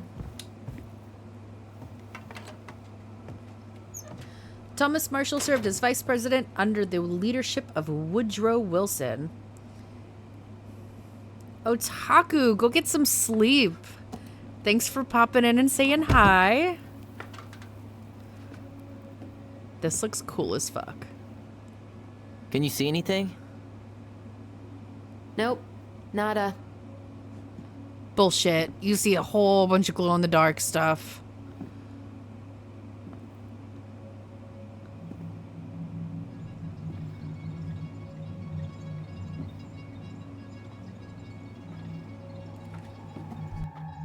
Here, found a switch.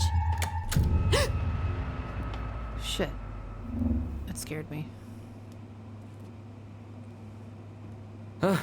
Holy shit. Well, that shaved a few years off my life.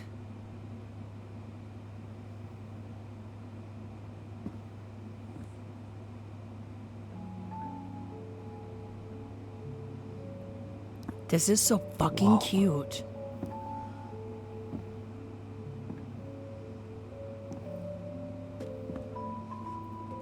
It's her story. It's so cute. She left us something.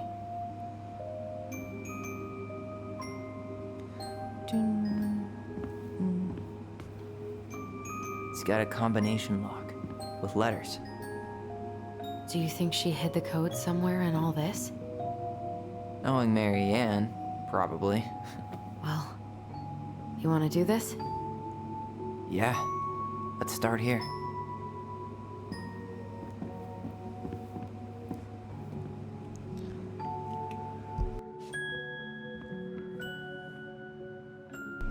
Alright, so I guess we start at this one.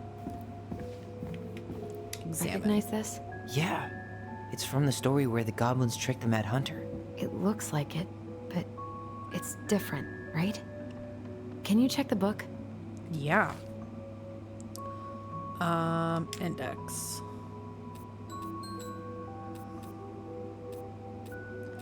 The goblins tricked the Mad Hunter. Here it is. Why do you think she changed the picture? I don't know. Maybe it's a message. Like, the differences between the two. Oh shit. My bad.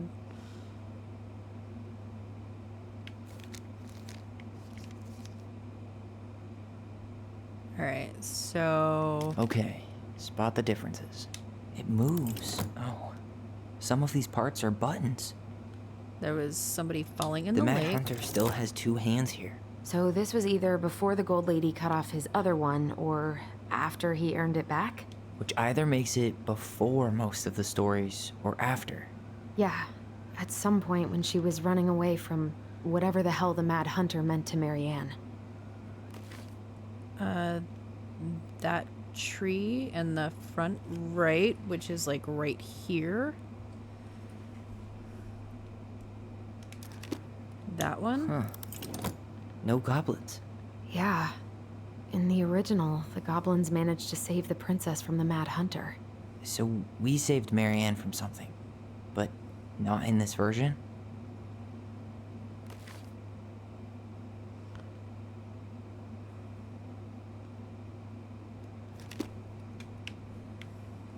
That. The princess is running away from the Mad Hunter. Who was sent by the Gold Lady, according to the story. Do you think the Gold Lady could have been Marianne's mom? I mean, she always used to say she moved to the end of the world to get away from her family. Huh. Yeah, you're right. She ran away. Just like the princess is here.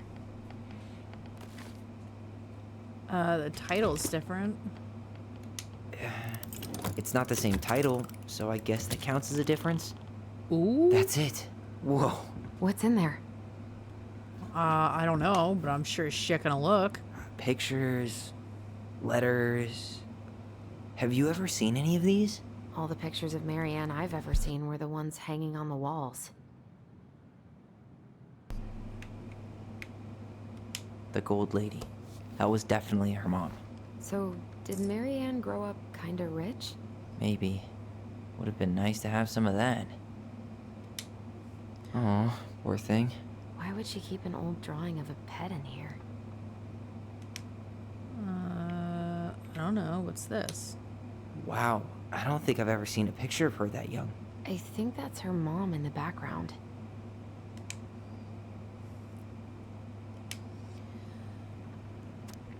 Marianne, I can't do this anymore. You deserve better than that cliche bullshit, like, it's not you, it's me. But the truth is, it's all just been too much to deal with, and I've realized I'm just not ready. Maybe if we could have dealt with all of this on our own, without your mom constantly putting pressure on us, things could have been different. But the damage is done, and it's probably too late for that now. I'm so sorry. You're an amazing person, and you made me a better man. I hate myself for doing this, but I feel like we'll both be better off apart. There I go with the cliches again. Please don't ever stop being who you are. I'm here, but I'm gone. Brent. Could this guy have been any more cryptic? You think the guy with her is Brent from the letter? I would guess so. My eyes twitching. What is this? Did you know she studied engineering? No. But it looks like she changed her major to visual arts. I don't think she actually got it changed. The paper's not signed and it's all wrinkled. Like someone tried to throw it away. University of California, Berkeley. I can't believe she was a ballet dancer. Marianne. And a good one, too. God, that's so not her.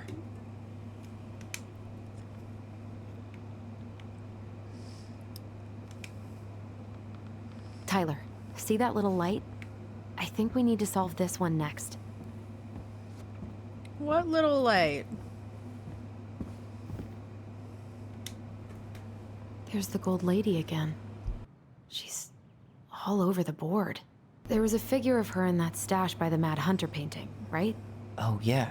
So maybe all of this is related to what we found in there.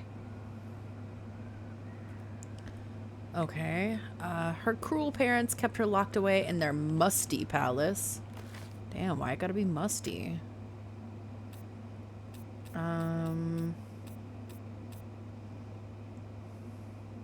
The moon hag loses her name. That's fucked.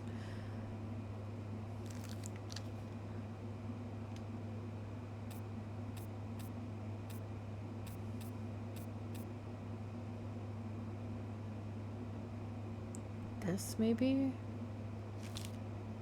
Oh no, definitely not that.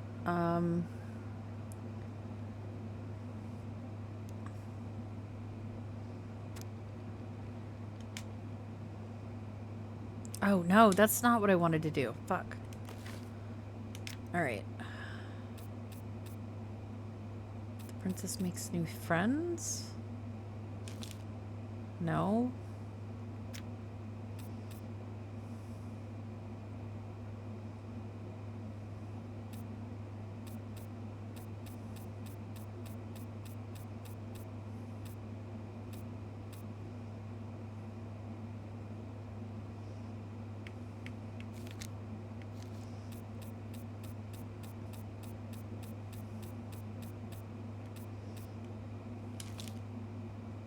No.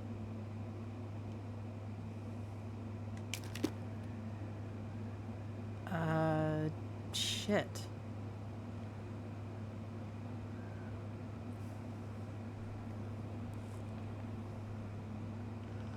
I don't know what to do with this.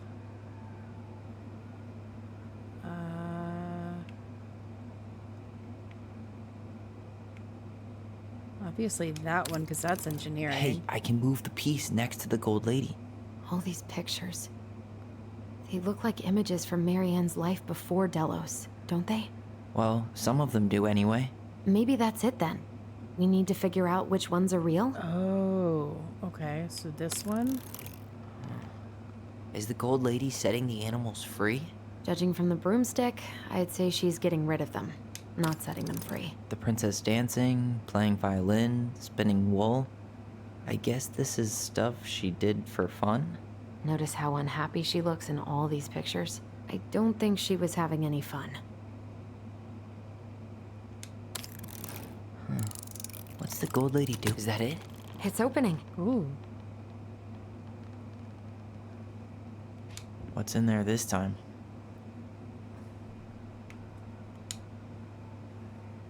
Let's picture the house. Is that Carol? Yeah, and Sam. Look at him.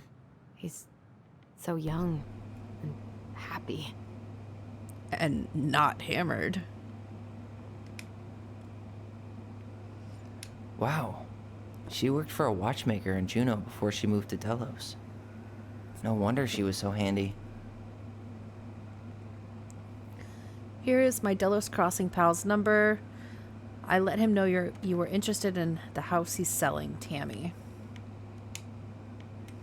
Oh, so that's how she found the house. Who the fuck is Tammy?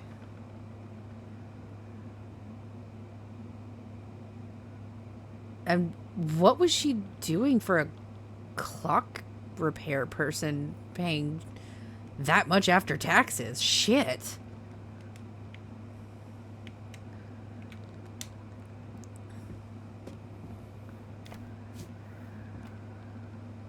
Salmonberry Park, Kodiak Island. Salmonberry Park. Huh.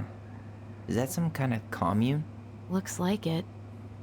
So weird to imagine her living in a community like that.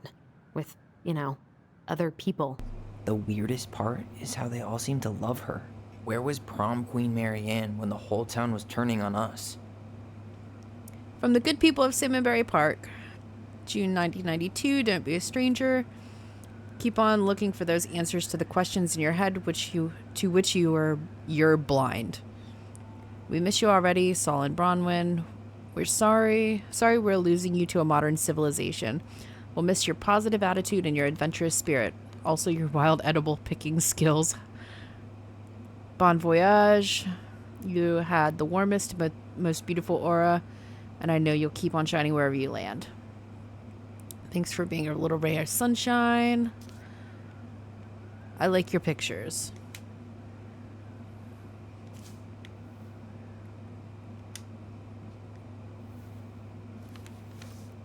Her father.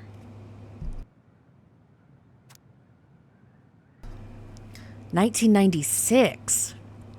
Marianne, I hope this letter finds you, but since you didn't leave any contact information, I will have to send it to your aunt and hope for the best. I'm writing to inform you that your mother has passed away last week. We just had her funeral reception. The house has been filled with people all day. Friends, family, colleagues, and church members. It's now 11 p.m. and I'm sitting alone at the kitchen table, surrounded by dozens of trays of food, flowers, and sympathy cards. Your cousin Adie brought in a beautiful photo album full of our holiday pictures in La Connor. You're in all of them, but you weren't here today. We haven't heard from you in 4 years and can only hope that you made it to Alaska or wherever you are and that you and your child are both safe. Your mother has been sick and depressed for years, and you can imagine why. The pain of being shunned by her own daughter, knowing she would never get to see her grandchild grow up. It spread through her body like a cancer and consumed her completely. All this suffering simply because you ran away like a temperamental little girl instead of accepting her help when you got pregnant out of wedlock after dropping out of college and without a penny to... Oh my God, this the fucking balls on this dude. She only stepped up to help because she knew you weren't ready to raise a child properly, Marianne. A mother's duty doesn't end when her children leave home. Now that you're a mother yourself, I hope that you will begin to understand that good parenting isn't about coddling your children. It's about providing for them and shaping them into the people they're supposed to become, whether they like it or not. I won't trouble you again. You've made your intentions clear. I just thought you should know. Dad. The fucking hell? balls on this dude. Marianne was pregnant in 1992, before she even got here. Before us? Do we have a long-lost sibling out there somewhere? It's possible, but she could have given it up or miscarried. Who knows? Yeah, you're right. Plot Do you twist, think it's we Michael. could track down her father? You mean the grandfather she never told us about? I don't think I want to. You're not at all excited about having more family. You saw the letter. I don't think we want any part of that. Fine. Let's keep digging.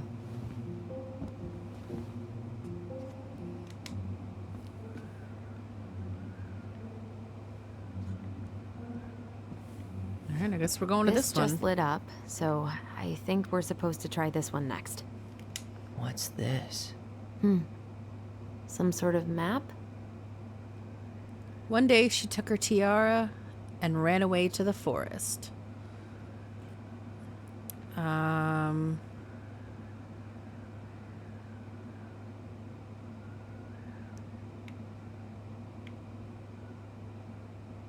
That's the Gold Lady's castle.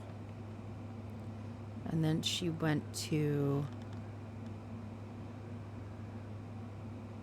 Salmonberry What's that Park. plant thing on top? Oh, those are definitely salmonberry flowers. Damn. Hey, that degree in outdoor studies is paying off. Some sort There. of clock. Then there. This is the princess's house. And then here. This looks like a dinner party with the old bear and the very old beaver. Ooh. Yes. What's in there? Another letter? Yep. The princess's laws. Is this from the Book of Goblins? Not that I know of. Well, sure looks like it could be.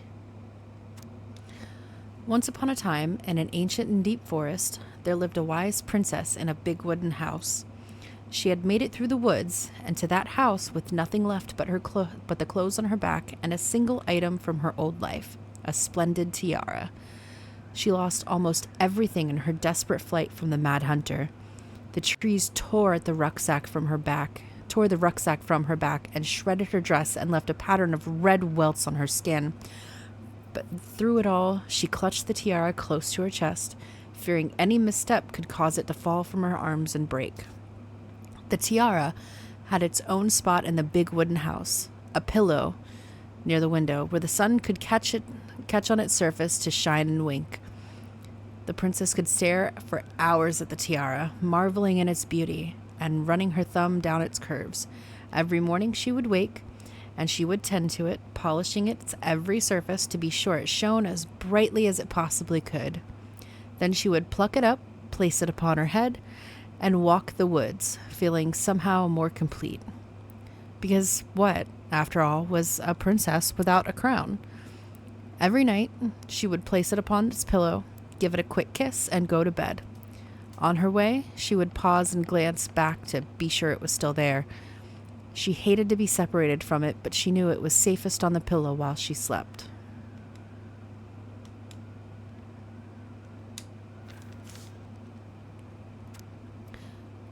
One night, the princess woke to a raging storm.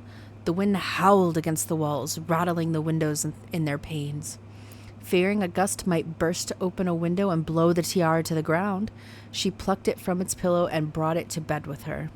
All through the night, she held the tiara close, and in the morning, she woke up to find herself still cradling it. The storm had passed, and the princess relaxed. That day was the same as any other, though she perhaps gave the tiara an even more thorough cleaning, grateful as she was that nothing had gone wrong. That night, she placed the tiara upon its pillow, gave it a quick kiss, and went to bed, pausing on her way to be sure it was still there. In the morning, she woke and sensed immediately that something was wrong. In the living room, the tiara lay upon the ground, broken, dull, and faded. Nothing else in the room had changed. The pillow was exactly where she had left it. The window was closed. There had been no storm, no wind, no sign that anything at all could have gone amiss. Only the broken tiara, mute upon the ground. She picked it up and held it in her arms with a guttural cry. But though she tried to fix it and to polish it, it was gone, beyond repair, with no shine left. The princess held the tiara through the day and through the next night, sitting in the same spot at the window where she used to polish it. When the sun rose, she looked outside and her gaze fixed upon a sapling. She remembered how this sapling had survived the winter, clinging to life despite the frozen, unforgiving earth. Without a word, she went out and buried the tiara in the ground beneath the sapling, and as the final scoop of dirt fell, the tiara was truly gone, and with it, the final link to her old self. She could only go forward and find a new place for herself in this world, where she was no longer truly a princess in a tiara and a beautiful gown, but a wan woman, alone in a deep and ancient wood. And that was how the princess lost her most precious treasure and her title. And that was how the princess lost her most precious treasure and her title. That was the story she read us that night. God, it makes sense now. Yeah, she got pregnant.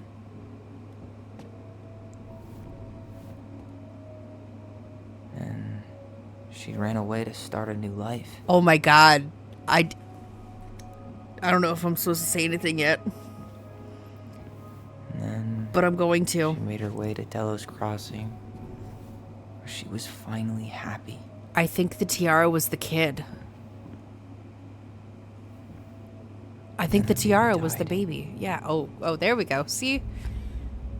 Yep.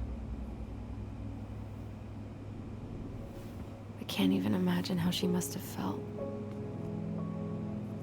She left everything behind, built a whole new life for him.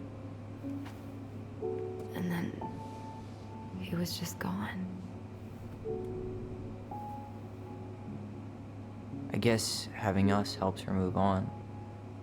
But when it looked like we were going to be taken away, she snapped. She just couldn't lose any more children. It really wasn't anything we did. I don't know what I'm supposed to do with all this. I don't either, but all I wanted was to understand what happened to her. And now I do. Yeah. We still haven't seen what's in that chest.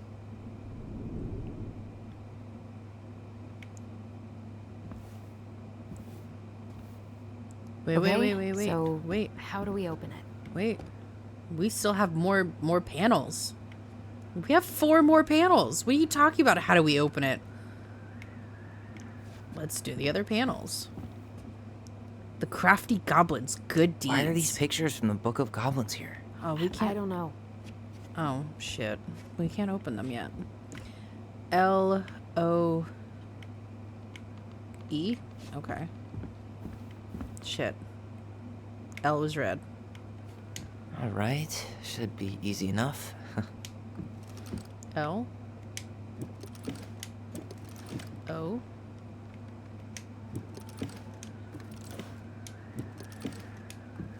E.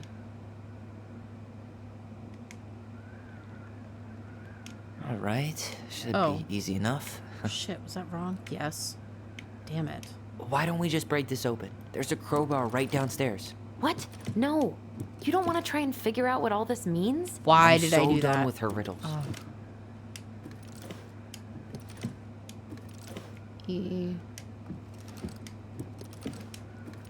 Oh. His name was Leo. Yes.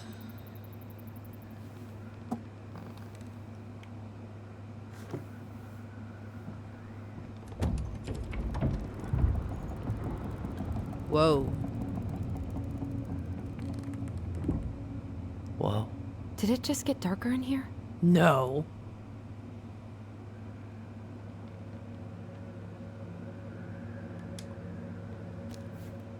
Ollie, she noticed. Dear How was Allison her and son? Ollie, we write stories to understand and be understood.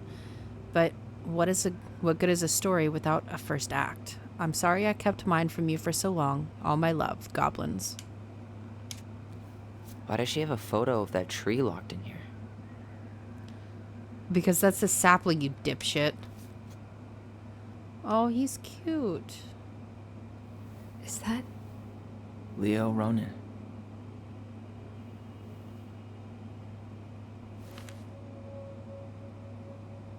Why didn't she tell us about him? Why didn't she tell us any of this? I mean, it's fucking terrible. That's why. Allie, did we do the right thing opening this? We did. It's better we know what happened, even if it's hard. And there's one more thing we need to see. Are you sure? Yes. Oh my god, is she wanting to dig Come that on. baby up? Let's go to the dock. Oh, never mind. It's time to finish this. But I want to finish the puzzles. Hey, you really want to go? No. You sure we've seen everything? No.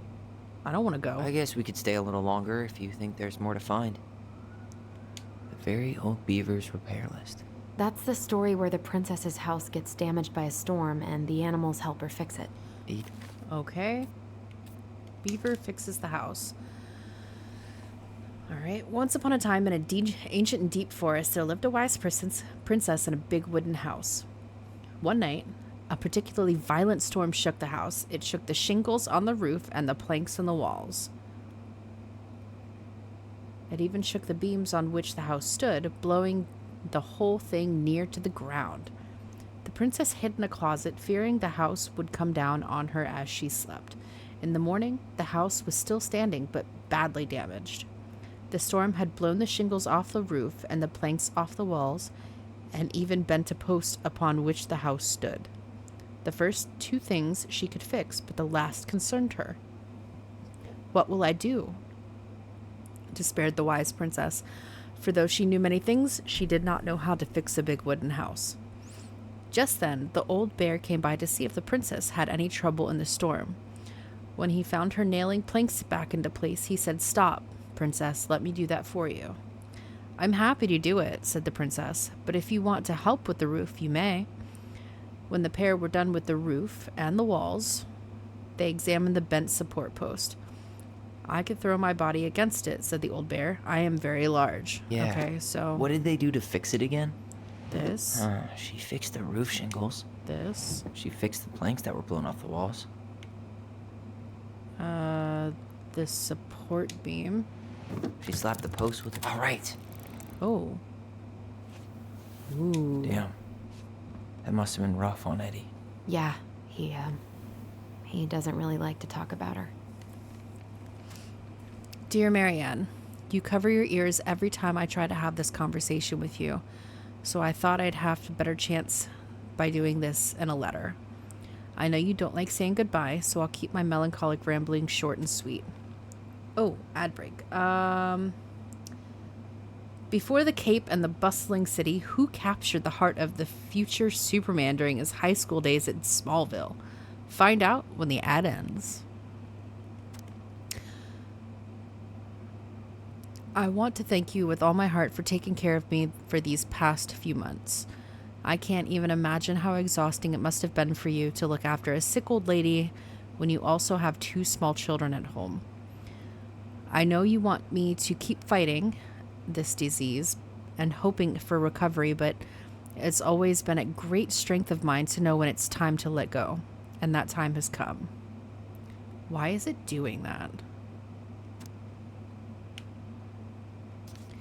I'd like to ask you for one last favor. Please take care of Eddie after I'm gone. My poor boy puts on a brave front ever since his father died, but I know he's in pain. I would be so much more at peace knowing still has family. Maybe he could teach the kids how to fish. He loves spending time with them. Thank you for the warmth and peace you brought into my life. Give the kids a kiss for me, will you? Carol. Yep, let's go to the next one. That was very sad. Okay, fine. Crafty goblins' good deeds. Of course. The goblins had to help out the creatures of the forest to pay off their debt to the pelican. Well, what did they do? You know, I don't really remember. Clark Kent's high school sweetheart was none other than the charming Lana Lang. Okay. The goblin... What?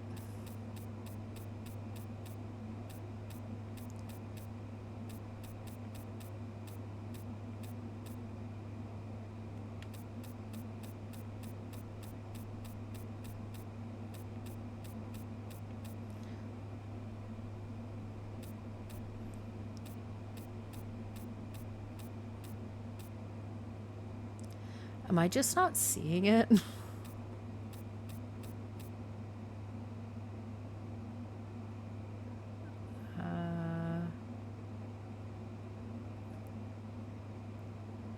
Goblins in the ice cave. The goblins trick the Mad Hunter. The goblins earn their voice. The goblins save the old beaver. Oh. It's not one story, it's several, right?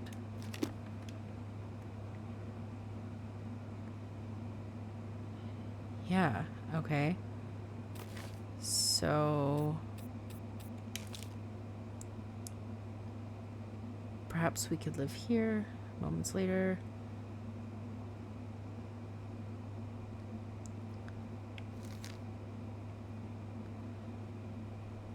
My cave is collapsing. What happened? My cave. Crafty goblins tried to steal the cave of the old bear and how they got their own instead.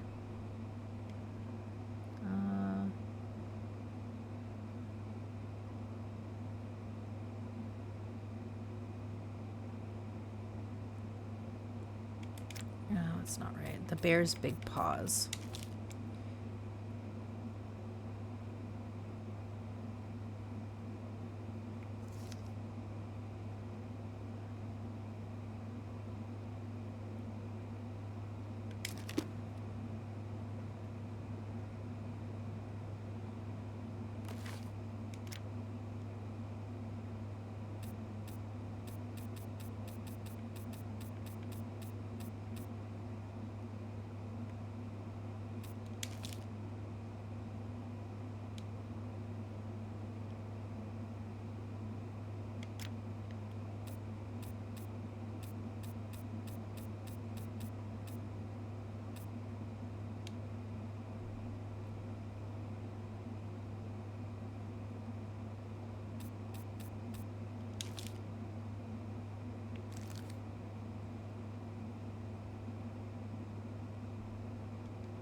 They helped fix the beaver dam.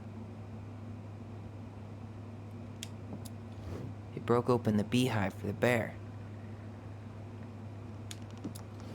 Huh. They had to give nuts to the muskrat. They hugged the princess when she was crying. They removed a thorn from the frog's back. They gave the stalwart moose a good scratch on the back.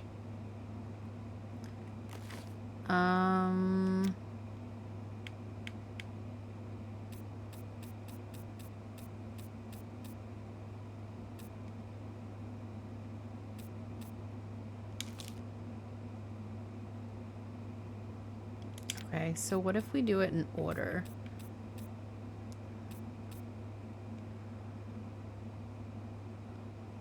I don't really know what the... Maybe not. Don't scratch. Wait. Don't feed. Wait. Don't hug. Maybe not. Or not. Or not.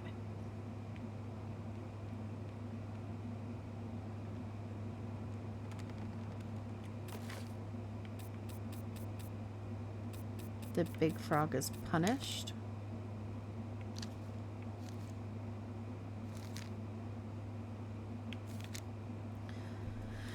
Right, the goblins saved the old beaver. Once upon a time, in a deep and ancient forest, winter gave way to spring in a sudden burst of warm air that melted all the snow and all the ice all at once.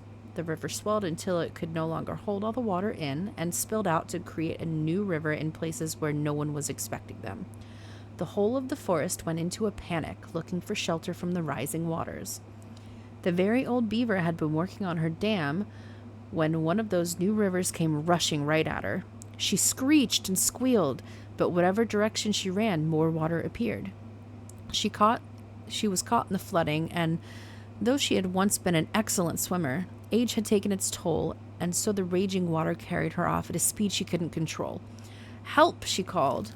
The crafty goblins had been running back to their cave under the big wooden house when they heard the beaver's cries. "We have to help the beaver," said one goblin. "You go one way, I'll go the other." They ran, keeping in touch with the gift of voice. Finally, one of them spotted her, twisting and tumbling in the river, but she was on the opposite side of the water, and the goblin could not reach her. "Brother," the sister goblin called out through the gift of voice. "I see her, but I can't get her. Maybe you can." "I'll try."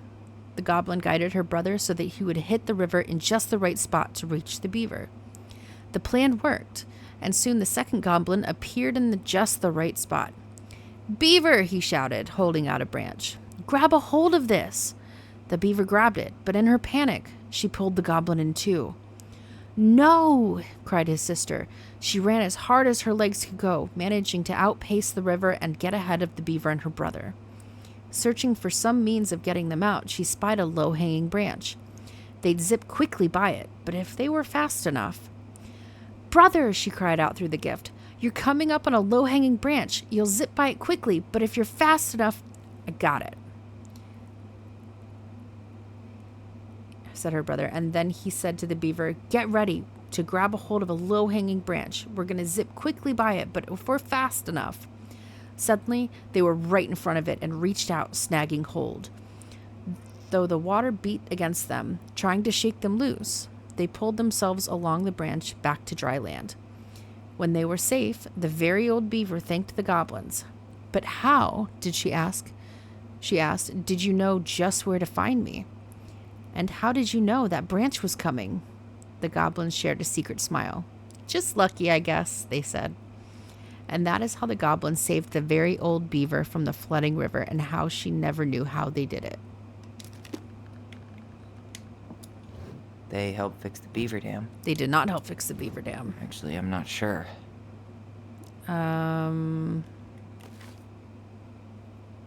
Index. The big frog is punished. Once upon a time, in a ancient and deep forest, there lived a big frog in a small pond. She was no ordinary frog, for she had been given the gift of speech when she saved the princess from the Mad Hunter. "Ooh, hi, Gigs, how are you?" "Go buy some great balls." "Great balls of fire, ha ha ha." Okay, never mind, sorry. From the morning to the evening, she did everything the other frogs did, except she knew how to speak. Everybody in the forest could hear her loud voice, and everybody was unhappy with that, because she never stopped babbling. She babbled about the too hot sun and the too deep pond, and about the rain to come and all the delicious flies she had eaten. Across the forest, all the creatures tolerated the endless noise, until one day they could not deal with it any more. They asked the big frog to quiet down. "I can't," said the big frog. "This is what I do. Before the princess kissed me, I croaked all day long, and you all liked that I did it. This is the same, except you can understand what I say, and now you find it irritating.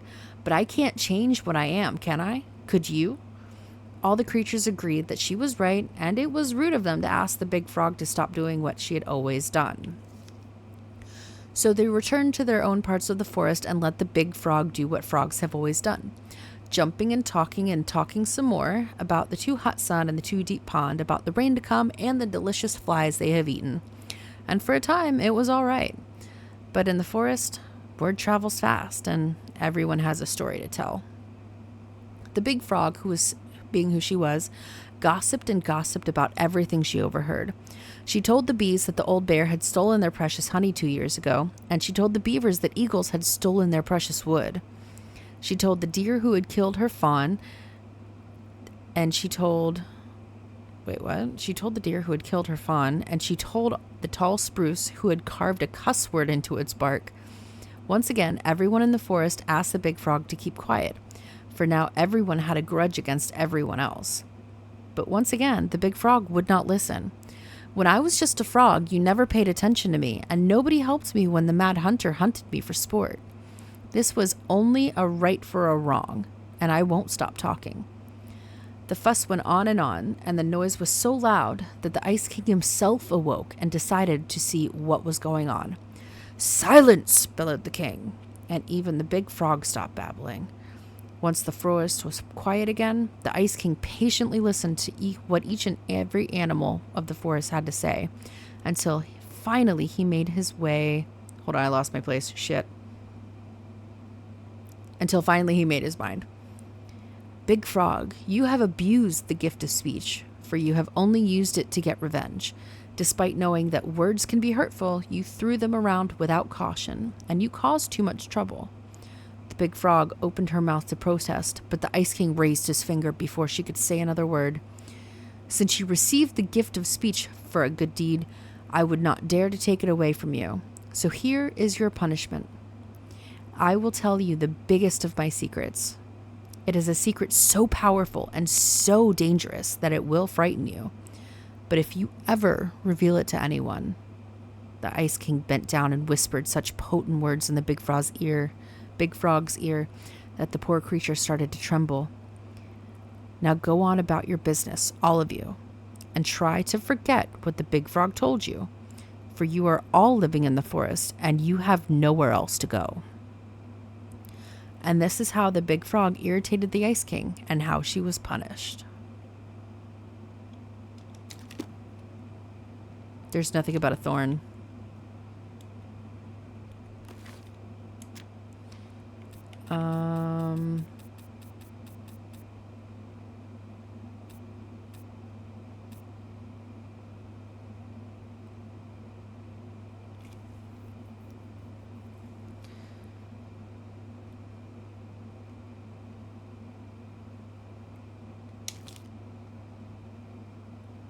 The goblins tricked the muskrat.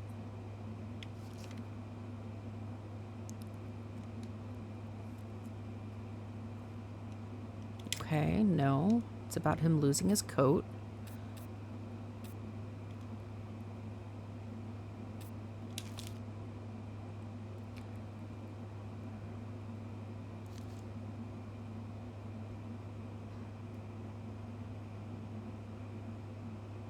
I'm just... Hi, Gigs! How are you? What you doing? Why are you awake at 1 a.m.?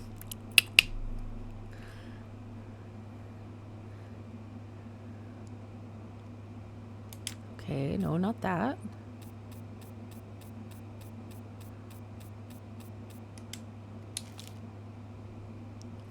You can't sleep? Me neither.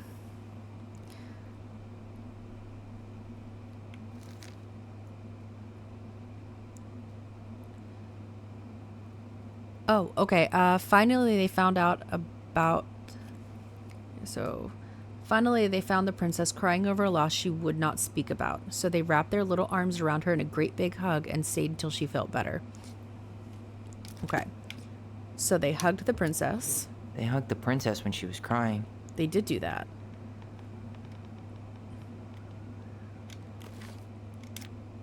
And then... Is there anything else about the moose? No. Rude. Oh my gosh. My mouse is messing me up. Alright, no. The moose teaches the goblins. That's the only thing in here. Goblins grabbed it all and gobbled it up. They were still hungry. Did you steal the big frog's food?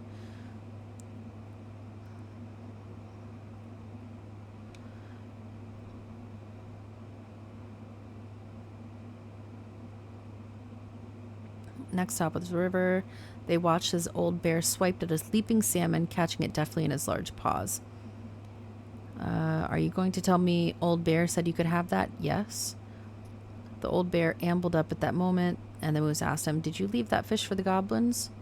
The Old Bear looked at the goblins, who he knew were always hungry, and he nodded. "I did." Okay. Be sure to tell the princess I was kind to you, and don't steal my fish again. Okay, so... No, not that. They tricked the muskrat. They saved the beaver.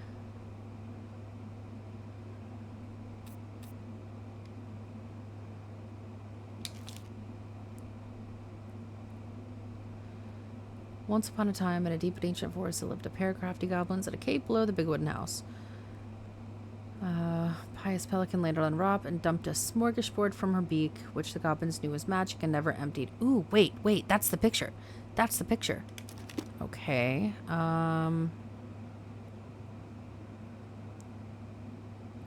Oh.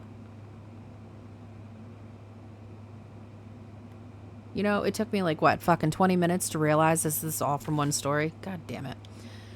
There were king crabs in red, blue, and gold, and scarlet, a veiny blue shrimp, pink-shelled scallops, oblong brown clams, purple spiny urchins, and even one prickly red sea cucumber. The food just kept coming. They watched as the pelican ate one of clam and then took a nap. "Do you think she would mind if we just took a little?" asked one goblin to the other. "Her beak never empties. She won't possibly miss a couple of crabs," said the second, licking her lips. They were agreed, and so they crept over, filched some crabs, and ran. The goblins scarfed the crabs, but when they were finished, they found that they were still hungry. "She won't miss a handful of shrimp," said one goblin to the other. The goblins scarfed the shrimp, but when they were finished, they found that they were still hungry. "Maybe also a few scallops?" said one goblin to the other. The goblins scarfed the scallops, but when they were finished, they found that they were still hungry. So they went back for clams, and then urchins, and finally even the sea cucumber. Finally, when they were not hungry, but there was also nothing left. Just then, the pelican woke up. "What happened to my food?" she asked. Unable to lie about it, the goblins confessed their crime. The pelican was dismayed, but she was a charitable-hearted bird, and she could tell the crafty goblins were growing little creatures. "Goblins," said the pious pelican, "I will share my food with you, but you must, in return, follow my example and be as generous with others as I am with you. Take that to heart, and I will have considered your debt paid." "But we have nothing to give," said the goblins. "You have your nimble hands and your crafty brains and your loving hearts," said the pelican. The crafty goblins realized how much they had to give, and for the rest of the day, they looked for ways to help other creatures. Ooh, this is it! They found the stalwart moose struggling with an itchy, hard-to-reach spot on his back, and so they helped climb up and give it a good scratching. Next, okay. Don't hug. All right, we're going to do the scratch. They gave the stalwart moose a good scratch on the back. Next, they helped the old bear, who could not get the honey out of a narrow beehive. They climbed up to the top of the tree with the hive and then dropped it, cracking it open. Okay, so they dropped the beehive. They broke open the beehive for the bear. It should have not have taken me this long to realize it was like one fucking story. Finally, they found the princess crying over a loss she would not speak about. Oh, so they did? Okay. Finally, so that's the last one. Okay, hug. They hugged the princess when she was crying. We did a thing. Nailed it. Our lives would have been so different if their friendship hadn't gone to shit. The Pelican Crossing is a specialty gift boutique located near the O'Shea Glacier, catering to the Gastineau Channel tourists as well as Delos Crossing locals. We specialize in an assortment of high-quality products from home accessories, handmade souvenirs to personalized apparel and locally made art. The Pelican Crossing will be the first store to act as a relay between the buzzing arts and crafts scene and the customers. In addition to a wide array of novelty handcrafted products, The consumer will enjoy friendly and knowledgeable customer service from the Vecchi store co-owner Tara Vecchi and up-and-coming artist Marianne Ronan. This business plan is prepared to obtain financing in the amount of $20,000 to purchase inventory and help cover expenses in the first year of operations. In year 1, the Pelican Crossing plans to break even. In a year 2, we plan to generate a moderate profit. Working on the executive summary part of our business plan. What do you think, Tessa?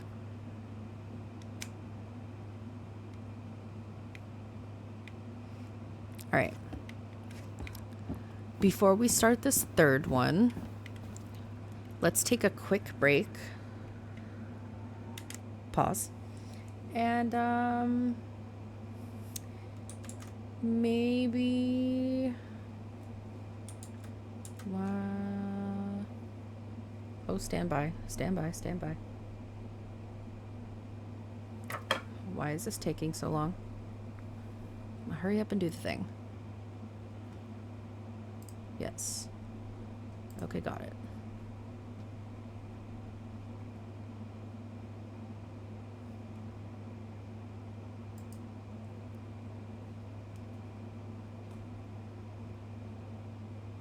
Oh shit.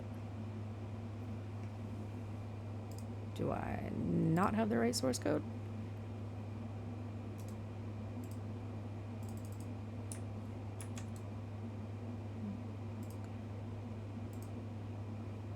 All right, cool.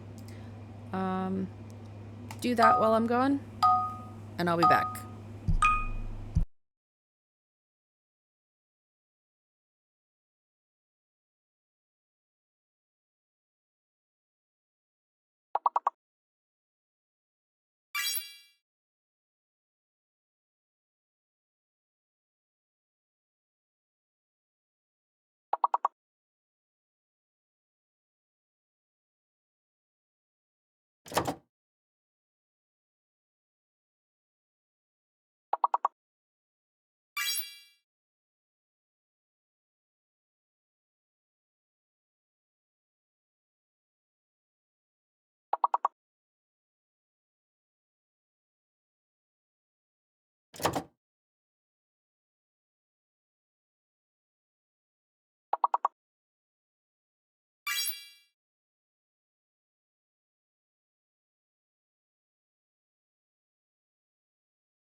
we'll do this for another minute while the ad goes. I accidentally flicked water like all over everywhere.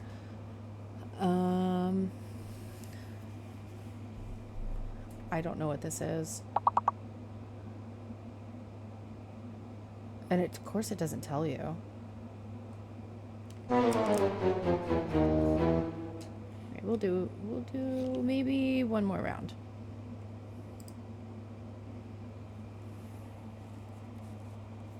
Restart. Okay.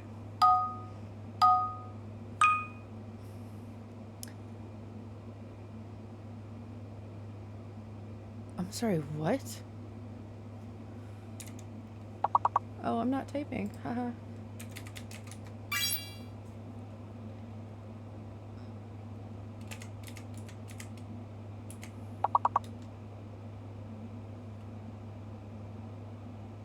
Oh shit, I'm locked out. Ooh, extend. Good job, Gigs.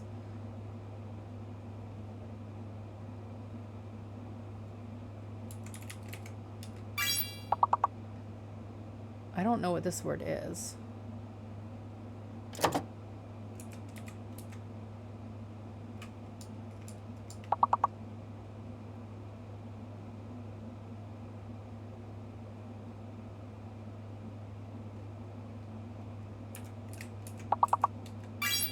Oh, never mind. There we go.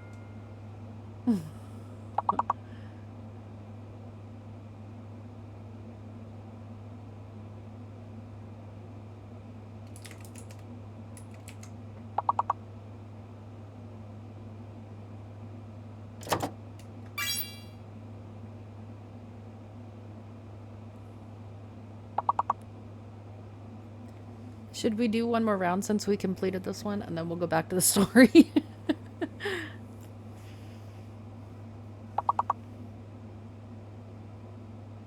Yeah, okay.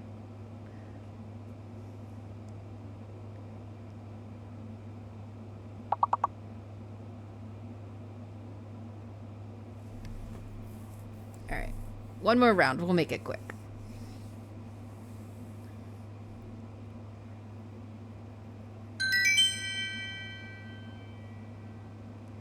Oh shit, we skipped 2 levels. Fuck.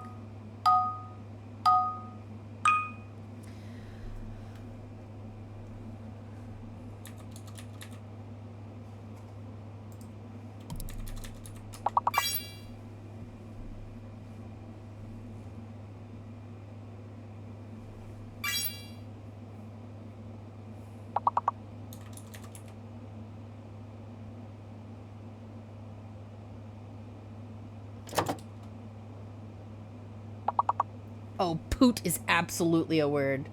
Doing it again, just in case. No, it's not going to take it.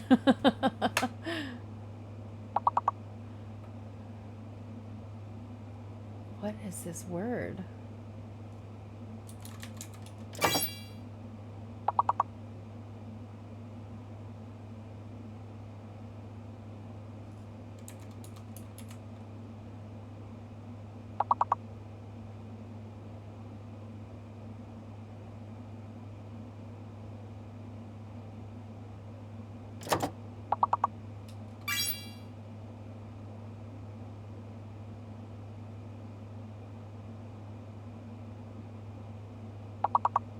You're right.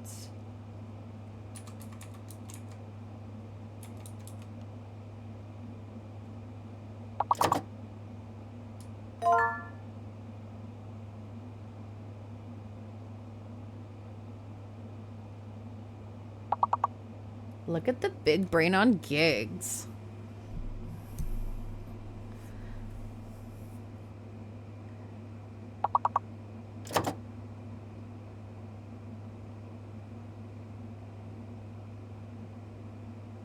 Yup.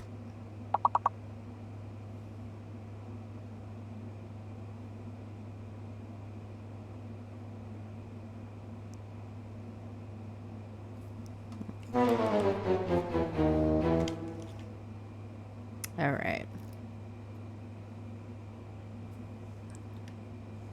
Let me stick this frozen Reese cup in my mouth and then we'll get back to the story.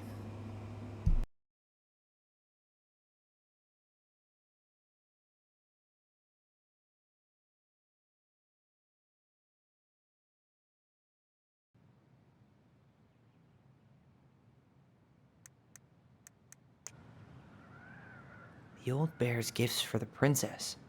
I'm totally blanking on that story. What did he give her again? Why don't we open up the book and check?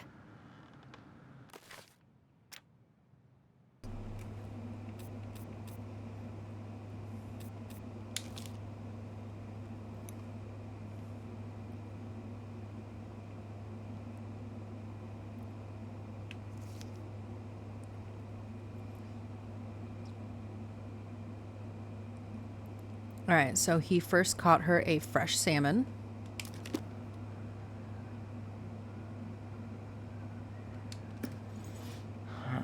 Fresh caught salmon?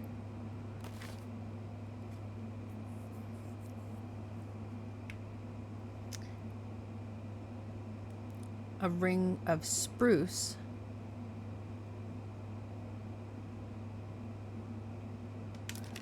A ring of spruce, which would be that. Some honey? Nope. Not Actually, yet. I'm not sure. A newly bloomed bluebell? Well, yeah, eventually. Or not. A handful of ripe berries? Yes. Wait. Hazelnuts. Actually, I'm not sure.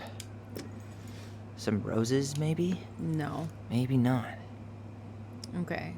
So Some honey? he did bring her honey. He did bring A her newly bluebells. bloomed bluebell? A handful of ripe berries? Hazelnuts. Do we have to do it in order? That's bullshit. Okay. Or not. Wait. Actually, I'm not sure. Maybe not.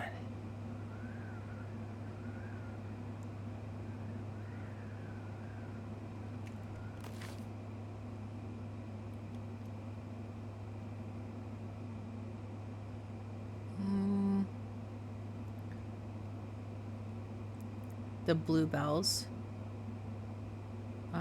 Hold on.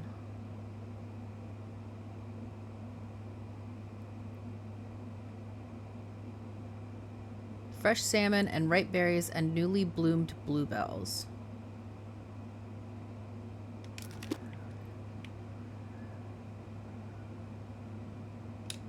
Fresh salmon. A handful of ripe berries? Berries and newly bloomed bluebells. A newly bloomed bluebell? Yay. Nice. Man, he had it bad. Just couldn't let go. Sorry for the note under the door to like a prison inmate. You okay? I stopped by and rang a couple times this week, but you didn't answer. I could see the light on in the hayloft, so I figured you were in there, but didn't want to talk. I hope I didn't ruin everything. I know I probably came on kind of strong, but the thing is, I don't know how to talk to a woman like you. You are strong and kind, and you know so much. It's hard for me to know how to keep up. I guess all that went to my head. But now, shit, skipping lines. But I want you to know that I got the message, and I'm gonna get out of your hair now, and there doesn't need to be any bad feelings. We can pass in the street and say hello or not. It's okay. P.S. I noticed your car was leaking, so I put some sealant in there. You might need to take it to the shop, though. Let me know if you want me to come with you, because sometimes these guys try to rip you off. If not, no big deal. Sam. Okay. The crafty goblin's loot. That's from The Princess and the Two Thieves. I drew the original. And I distinctly remember drawing that cake. You caught the bull. Which is arguably the best part of that illustration. All right, Picasso. And you probably remember what the goblins stole in that story, huh?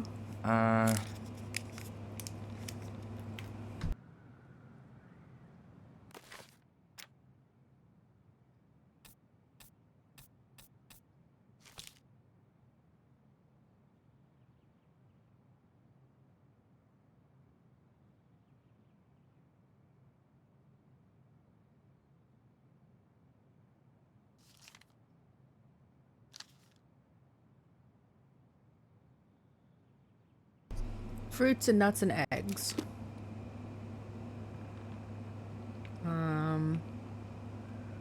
Eggs? I'm pretty sure they stole some eggs.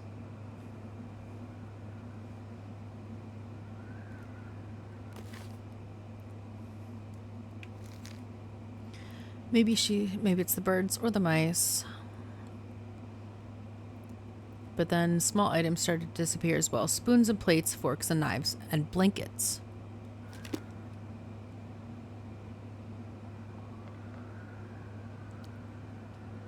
Spoon. What if they took some spoons?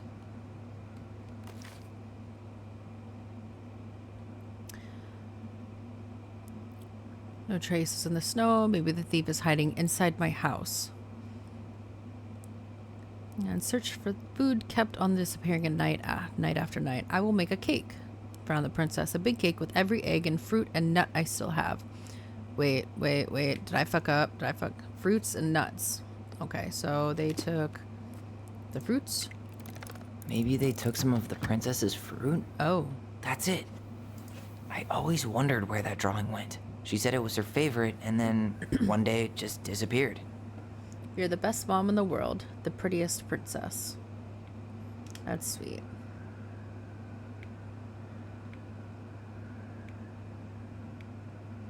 Okay, now we're ready to go. That took a lot really longer than wanna it go? should have. You sure we've seen everything? Yeah, we can go. Either way, I'm ready for this to be over. Me too.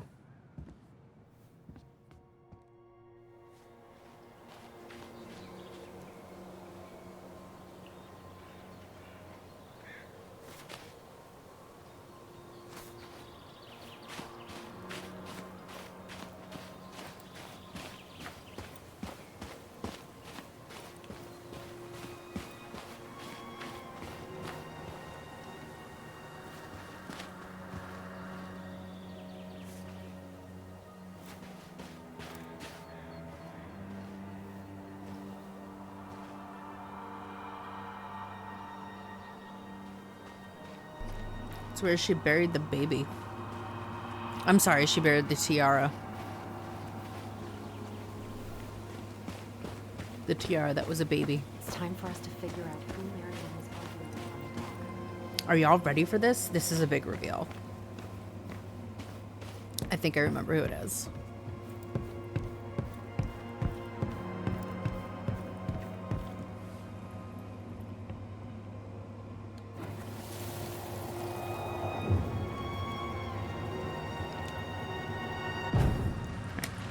I'm gonna be quiet.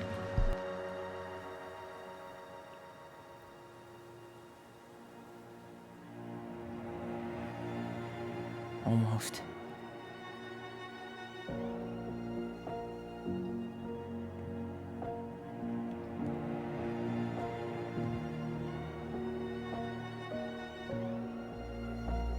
Tom? Tom Vecchi is our father?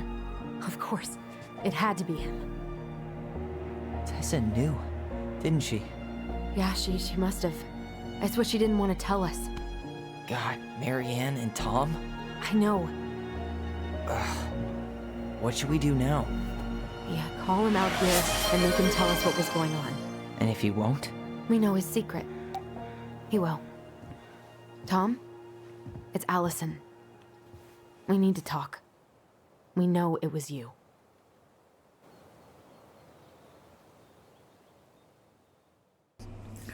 Oh shit.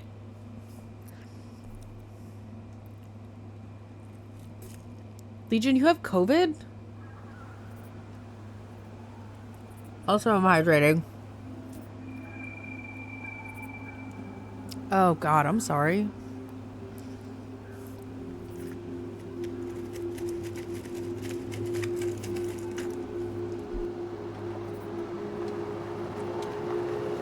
Let me take the lead on this. I know him better. I thought I did, anyway. Sure. Whatever. As long as we get answers.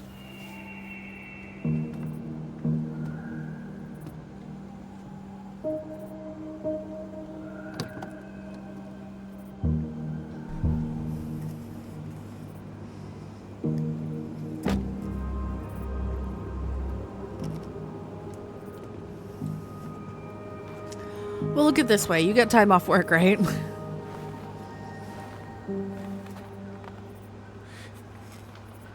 Kids, listen. You're our father. A week. Oh, well, you got a week off work. Yes. You knew how bad it got out here. How little we had. Why didn't you help Marianne? You mean all the money she wanted? We didn't have anything to spare. Well, that winter was rough on everyone. You would have starved out here if not for all the free food we gave you. Don't act like you had anything to do with that. That was all Tessa. That's a cruel presumption, young man. Maybe it was Tessa's idea initially. But I supported her. And your mother was happy to live off our handouts. Oh my god.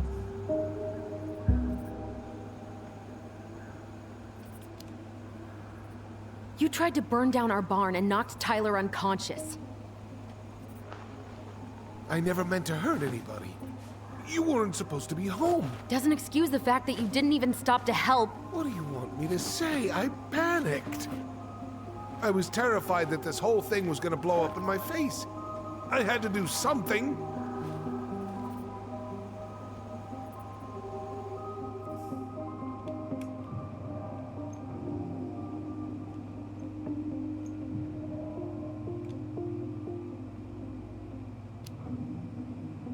Hey, you hearing me? Yep, sorry. I'm trying really hard to keep myself from punching him in the face. He's not even the least bit sorry for what he did. He could have seriously hurt you. Yeah, he's just a fucking coward. You were here that night. You saw Marianne and Tyler. Why didn't you help? I know it wasn't my best moment. But she threatened my life. So you just decided to let her drown? I didn't decide anything. Everything happened so fast, I panicked. And by the time I got to town, Brown was already on his way out. There was nothing else I could do.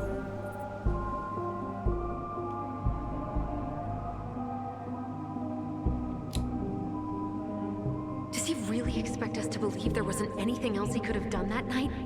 I don't know, Ellie. I'd rather not think about it.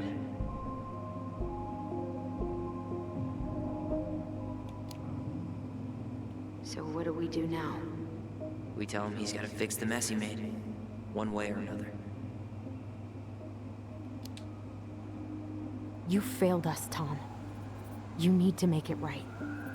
I'll do whatever you want. As long as none of this gets out. Oh, motherfucker. Excuse me? You want me to pay for my mistakes? Fine. But please, Tessa can't know. This'd kill her. Tessa already knows, Tom. No. That's impossible. It never occurred to you the reason Tessa cut Marianne off was you?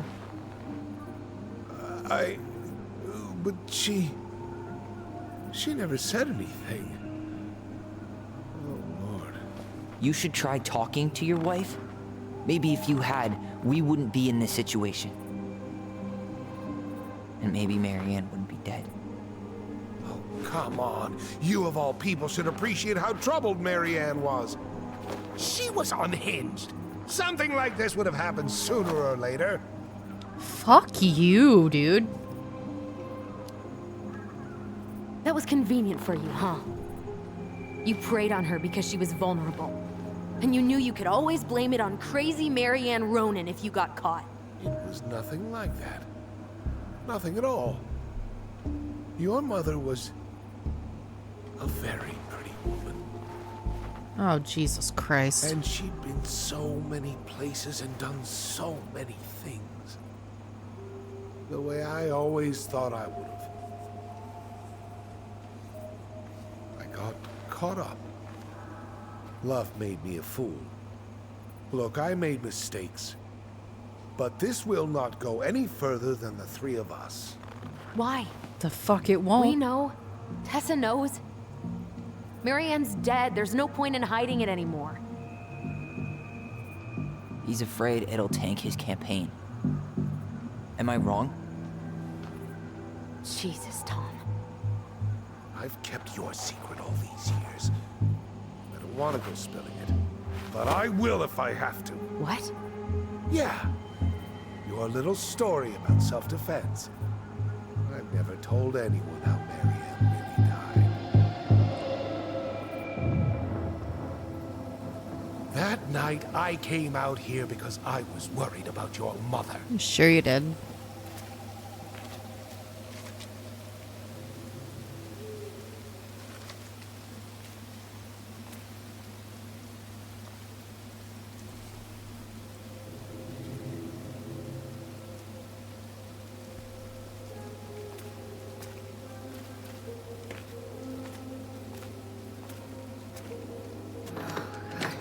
Why do they do it? They made me do it. They made me do it. Why did they do it? This is his fault. This is his fault. Oh, shit.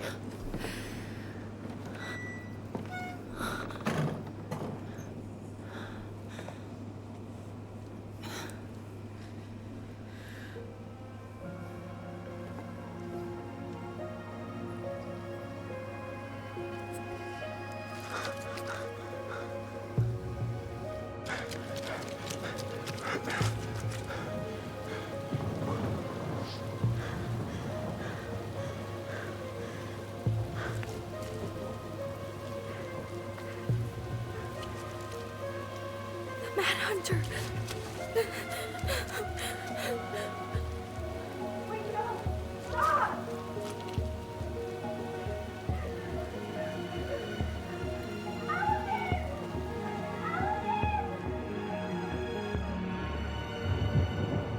Alright.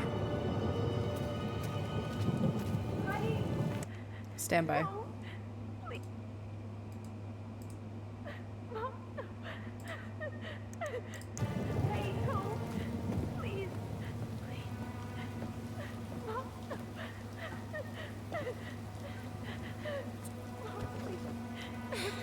I'm not gonna hurt you.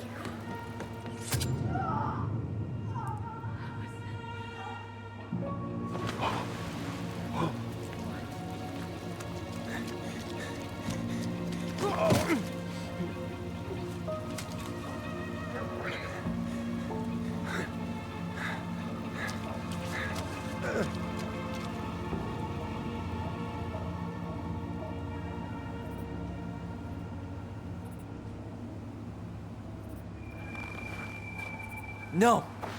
No way! You're a fucking liar! I saw what I saw. Ugh! You're manipulating us just like you manipulated her! Tyler! You're not listening to this, are you?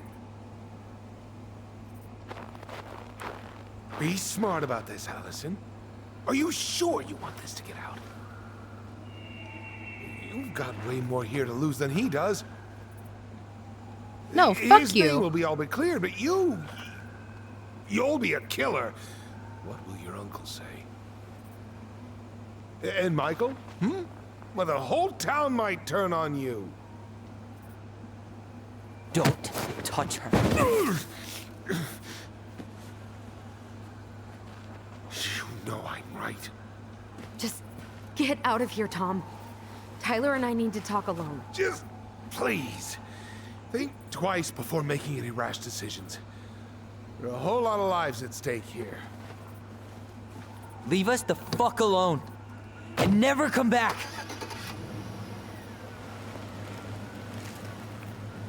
Damn, Gigs.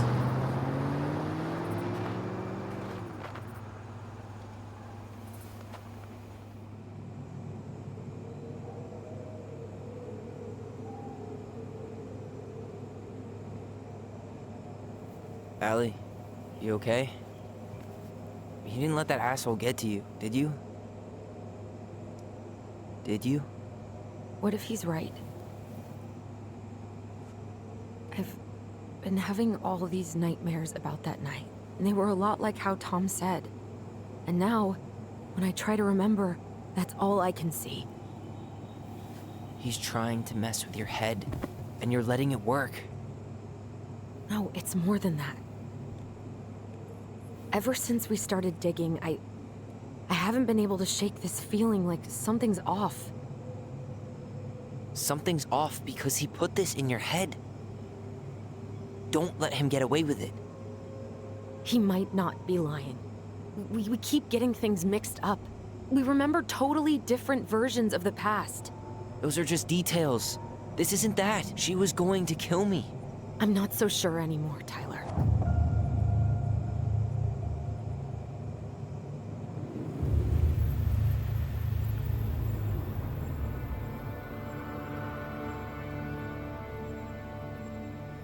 Alright, so we've seen Allison's version, Tyler's version, Tom's version, and now let's see the truth.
Oh she no. had a gun pointed at me. Do we She have to chased pick? me. She said she was going to kill me. Do we have to pick? She threatened Tom with those exact same words. With the same gun, on the same pier. The thing you said to Eddie the other day got thrown back at me. Don't you think it's possible that happened here too? Do we have to pick? Guess it's possible. Fuck. I don't know. And we're never gonna know the truth, are we? Because the second you walk away from something, that's it. Yeah. I guess at this point, you just have to decide what you believe. Me? Yeah. You need to start dealing, Allie.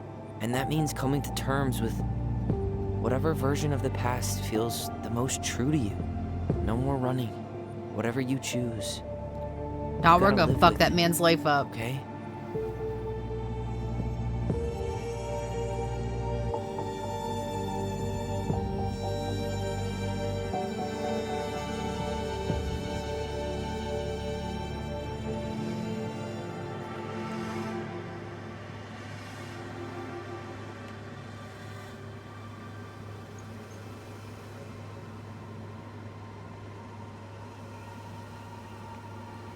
I'm trying.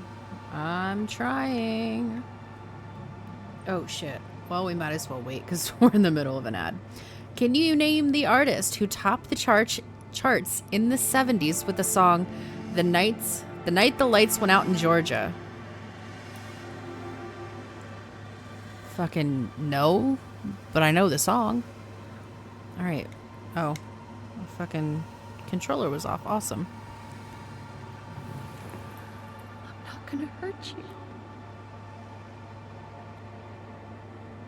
I'm going to kill you! gonna hurt you.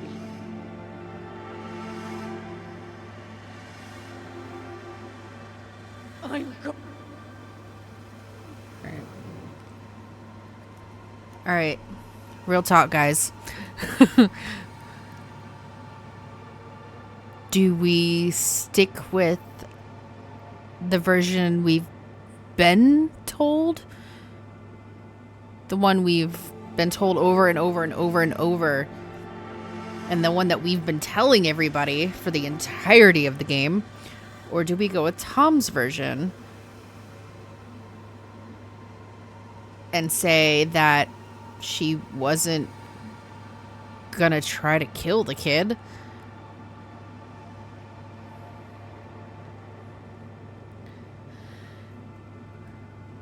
It was Vicki Lawrence who had a #1 hit with The Night the Lights Went Out in Georgia in the 70s.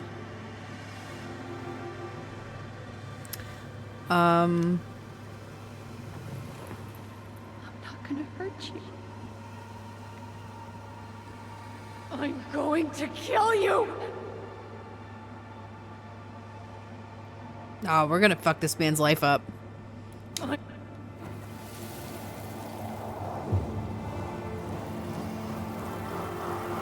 going to kill you! I'm going to kill you! No, don't do this. Mom, Allison. This isn't... What?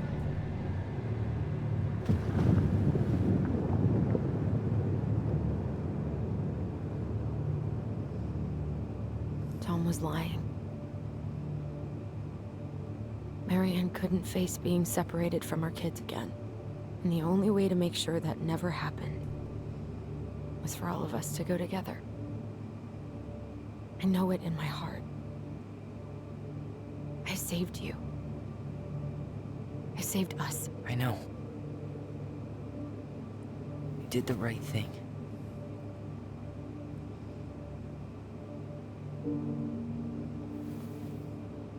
You want to go back inside? Yeah.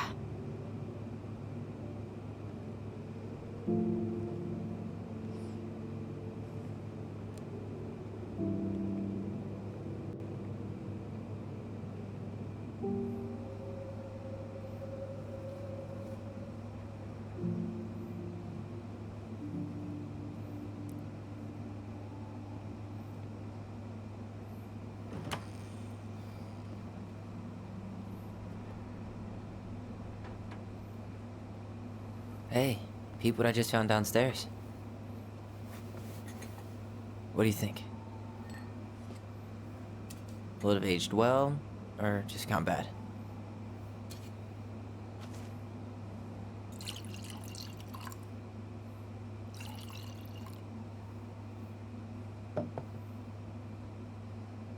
Cheers, I guess. You're drinking 10-year-old open wine? That's a terrible idea. I can't believe Tom thought we'd buy that story. And that I almost did. Yeah, I still can't believe he and Marianne. What the hell did she see in him? She was probably just really, really lonely after she lost Leo. I could never get that lonely.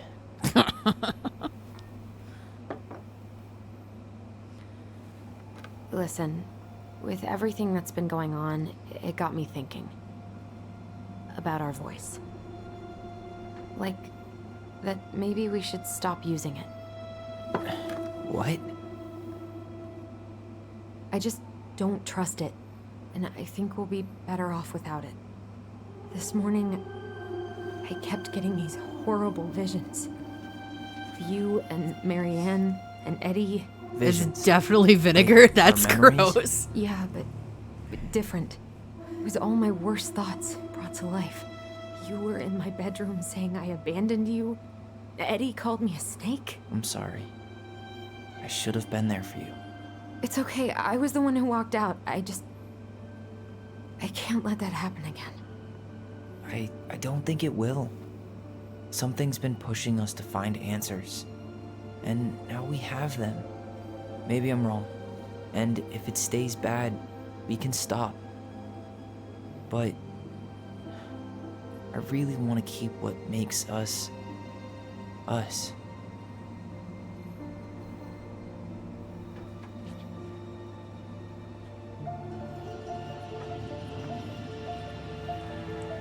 The Mad Hunter was forced to remain below the lake with the Moon Hag, but she did not kill him, because even reduced to just one hand, he was too useful a servant.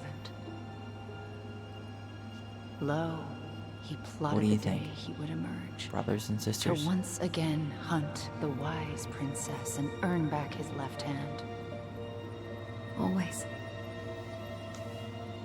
And that is the story of how the crafty goblins rescued the wise princess from the Mad Hunter.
Well, do we get to see them fuck his life up?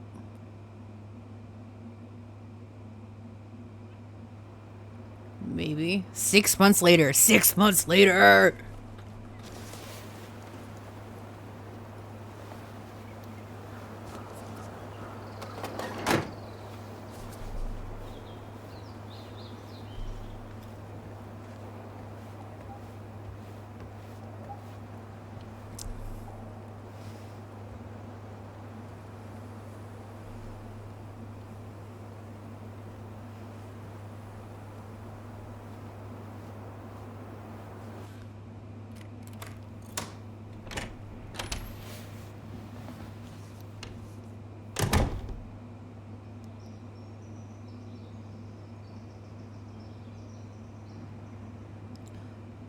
Did they stay in the house?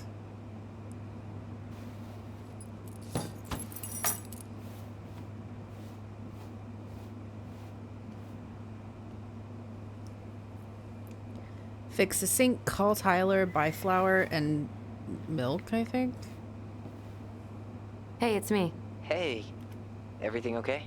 Oh, everything's fine. I just came back from shopping and thought I'd call. Well, it's good to hear your voice. What's going on? Oh, shit. Heard about Tom? Did you get my text about Tom losing the election? Yes! Oh yeah. Can't say I'm surprised, or sorry, or anything. Fuck that guy. Fuck that guy. Ooh, speaking of telling Tom to fuck off, Tessa left him. Oh! Finally, God. I really hope she told him to stuff it. In the name of the Father. Bye-bye. How's life in the big city? Juneau is cool. Cool? Okay, I'm a convert. Everyone at the JCE has been so welcoming, and I went to a march last week. Look at you, Mr. Socialite. I could use a good kick in the pants. I've been trying to sit down and write a new story, but I keep putting it off. A new story for the Book of Goblins? Yeah. I guess a sort of sequel. That's awesome. I'd love to find out what happens to those two. Thanks. That's what I needed to hear. Oh, shit. Did you get my text about Tom losing the election? Oh, yeah. Oh, we're gonna hear it Can't say I'm again. surprised, or sorry, or anything. Fuck that guy. Fuck that guy. Speaking of telling Tom to fuck off, Tessa left him. Finally, God. I I really hope she told him to stuff it. In the name of the Father. Bye-bye. All right, time for me to get going. Okay, but real quick, everything good with the house? Yeah, I'm starting to make it mine. To tame it, if you will. You think you made the right call staying? Yeah, I think so. Even after everything. This feels like where I need to be right now. Maybe that's a good thing to write about then. You know what?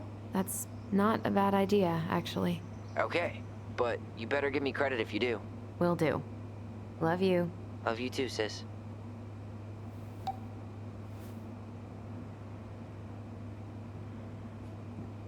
Wait a minute. Oh, never mind. Okay.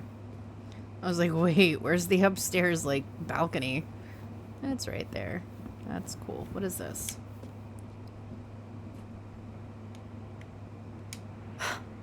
I guess that's as close as she'll ever get to divorcing him. Dearest Tyler and Allison, I am writing this letter from Juneau International Airport, where I will soon board a plane to Manila on a missionary assignment. I apologize for not coming in person to say goodbye, but I was called to make this decision alone and to carry it out on my own as well. I am sure you understand that sometimes we must allow without question the prompting of the Spirit. I will not be coming back to Delos Crossing for some time. Before I go, there is still something I must confess to you both. I feel I must confess to you both. Perhaps because I have never found the strength to confront my husband, I have never been able to forgive Marianne for her betrayal. I truly did love you both like my own children, and I always tried to forgive your mother for her unapologetic lifestyle. But when I discovered that you were the fruit of her affair with my Thomas, I wanted her to suffer like I was suffering, and I brought down on your house the wrath I'd never dared allow to unfold in mine.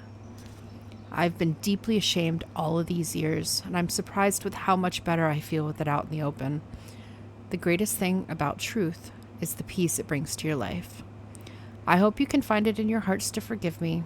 You have taught me once again how love will bring you further in life, something that Marianne had been trying to show me all along. Take care of each other always. In his steps, Tessa.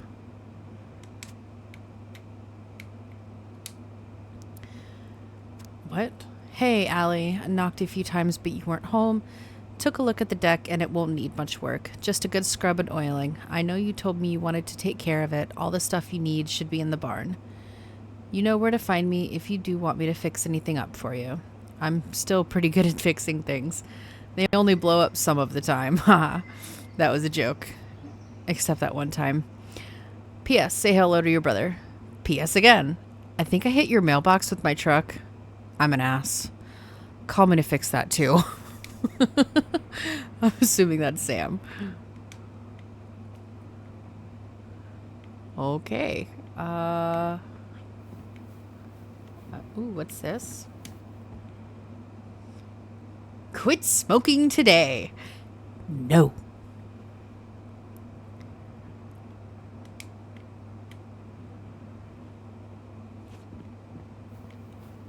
Examine. Ooh. She's looking for a new job, so she doesn't work at her deadbeat dad's fucking grocery store anymore. Ooh. Did she finish her accounting degree? Oh, awesome. Good for her. Alright. What did this say? Besides fix the sink, buy flour, milk, fruit, and bandages. Start writing a new chapter. Oh, Look. God. The cuteness. Oh my God, it's Michael and Tyler. Tyler grew a beard. Love that. Oh no. Fuzzy Bandit puts mail at peril once again. That's cute.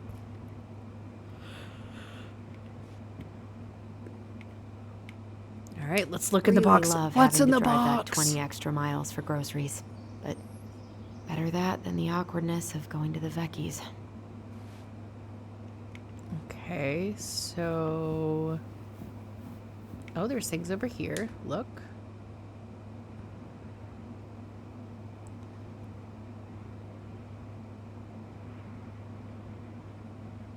I fall asleep after something of vacuuming.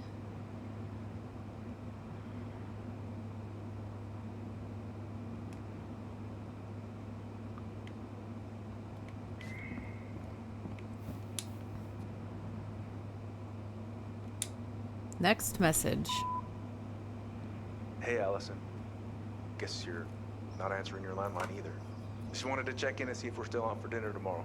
I'm making my special Eddie-licious fish tacos. Oh, sorry, gotta run. Mayor Scrow just walked into my office. Love you, little moose.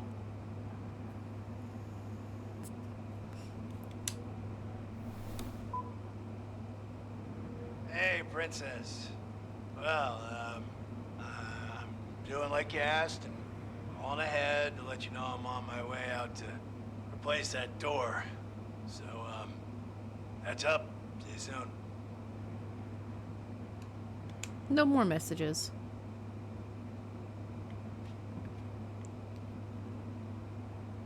Oh, he changed the door.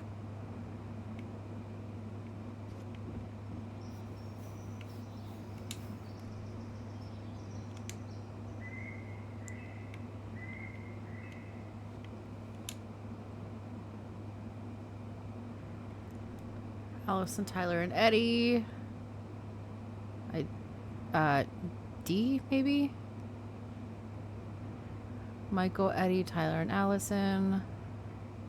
I'm assuming that's the mom with one of the kids.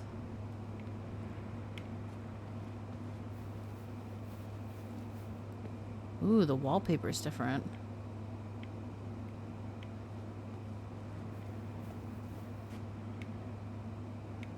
I can't believe she decided to stay in Delos Crossing. Oh, shit, what am I doing? No, I want to go over here. I want to go upstairs since...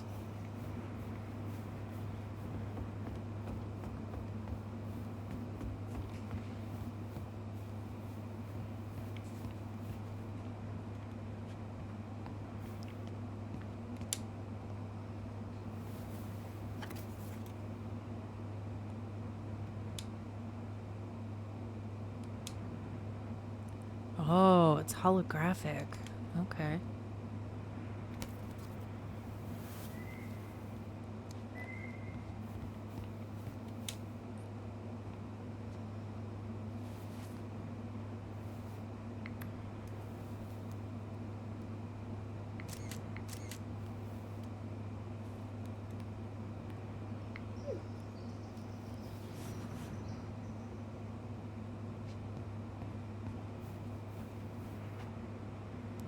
This is a cool fucking house.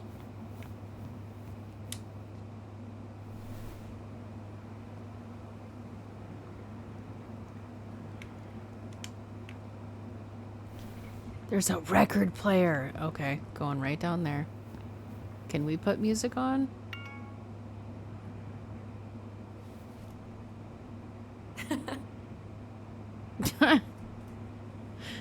That's cute.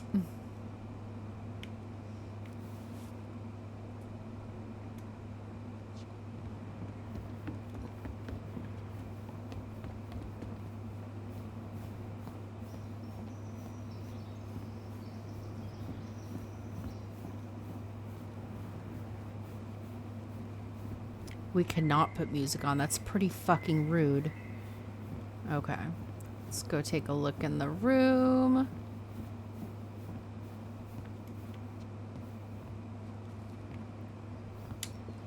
Send a picture to Tyler.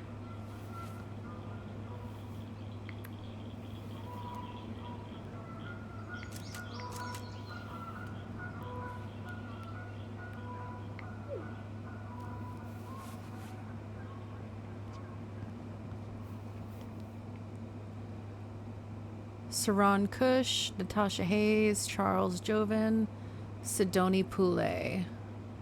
Just between us. Why are you yawning? Don't do that. Oh, I get tired. Stop it.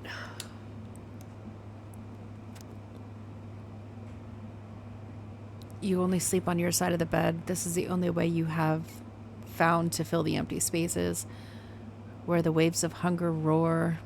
Some days are better than others. Some days you do not feel like ripping your heart out of your chest to feed on it, just so you can pretend to feel something other than this inexplicable. But it's 2:30 a.m. and the sound of the rain is drilling against the echo of tonight. Again, you do not know what to do with your hands, what to do with your lungs. This one is still a mystery to me. You look at the time and count back the hours where you used to be. And then you turn back the time on every clock. Forgive me, sometimes I'm afraid we will become another book collecting dust to the corner of a shelf I cannot reach. You are standing a little too close to the edge of the railroad. Here you are. Here you are. It's not that you want to jump, you're just thinking about it. Oh damn, that's fucking dark. She works at a coffee shop. Why are we sending a picture of this to Michael?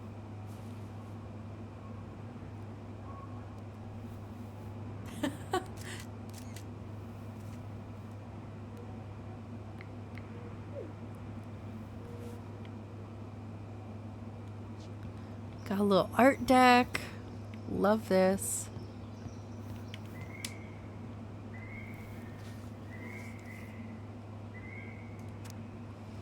The Princess's Loss. Oh, that we've read this. Okay. To work. Come on, Allison. No, this is not what I wanted to do. No. Leave. Get up. Get up. Go. Let's hope. Oh, that's cute. They still have the voice. Okay. Oh? Is it Tyler or Michael? Tyler!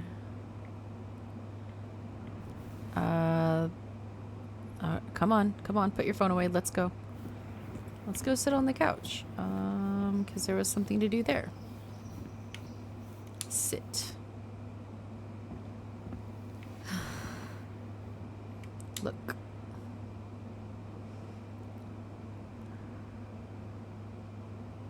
Chattington app. They have widgets and stickers and ad apps plus. Unless you want to be roomies with the roaches. Actually, according to that article, these filthy things must be geniuses. Ew, that's so disgusting. Huh. Do I almost feel bad for Tom? Nope. Nope. Delos Crossing, Thomas Vecchi loses mayoral election against the current mayor Leslie Scow. Mayor Leslie Scow declared victory in her bid for re-election over controversial challenger Thomas Vecchi. With almost 68% of the vote, Scow's triumph was the widest margin of victory in Delos Crossing history. Her rival, local business owner Vecchi, sparked much debate in the community over his gun control policies. But Scow's success has been mainly attributed to her willingness to reach across party lines. Many in the community say her re-election came as no surprise. But I want to... Okay, let me go back to that. Do I almost feel bad for Tom? Nope. Scow invited something. Vecchi refused to comment re-election results, except that he plans to focus on family and other business pursuits. And some in the community were baffled by his comments given the recent shuttering of Vecchi's business, the highly popular Tessa's Cafe, managed by his wife, Tessa Vecchi. In a separate statement, Mrs. Vecchi announced that she was ending her thriving business to focus on personal and spiritual matters. Ooh, you caught the Omanite.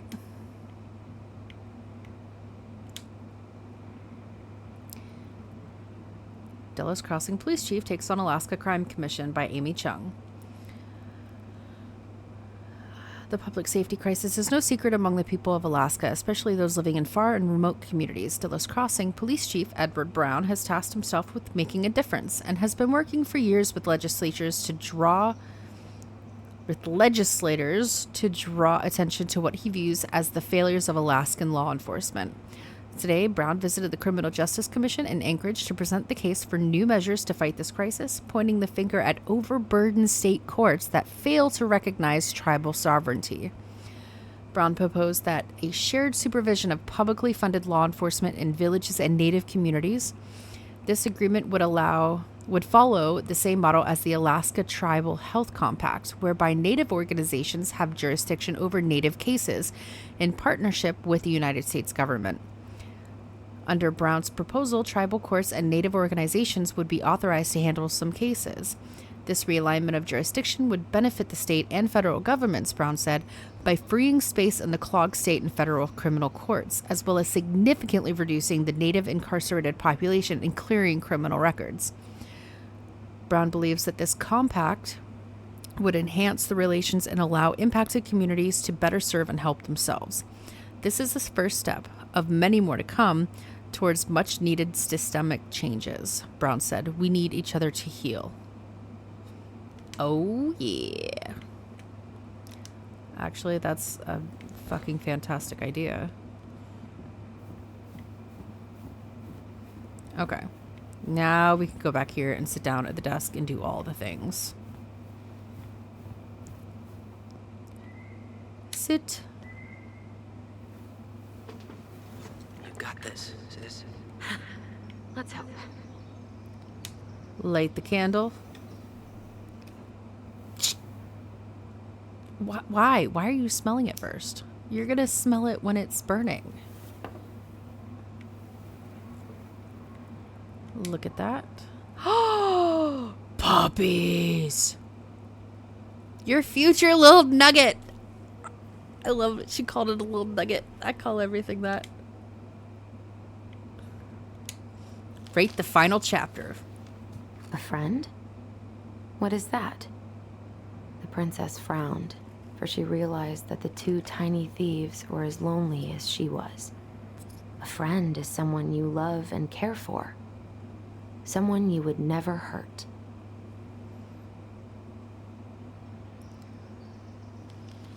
Yeah, right.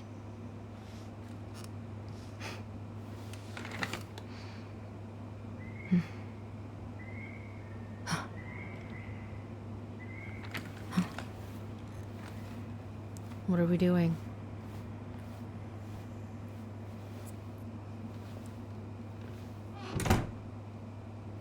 Why did we do that?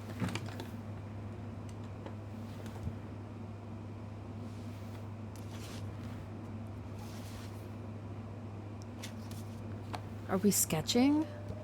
Once upon a time. No, we're writing. In an ancient and deep forest, there lived a solitary goblin in a big wooden house. That goblin had not always been so solitary. She had a twin, and when they were younger, they were inseparable. Together, they rescued princesses and outsmarted ice trolls, and even trapped a mad hunter. Yeah, they did. But as she grew older, the goblin sister decided that she'd had enough of adventures. So while her brother went out to explore the world, she stayed behind as guardian of the big wooden house.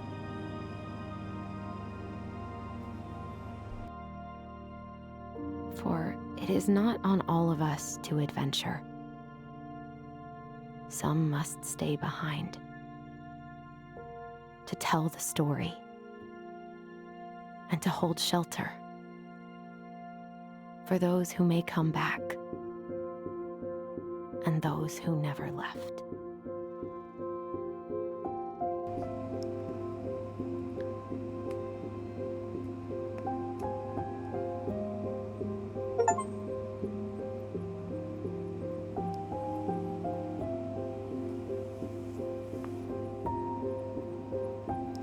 I got an achievement.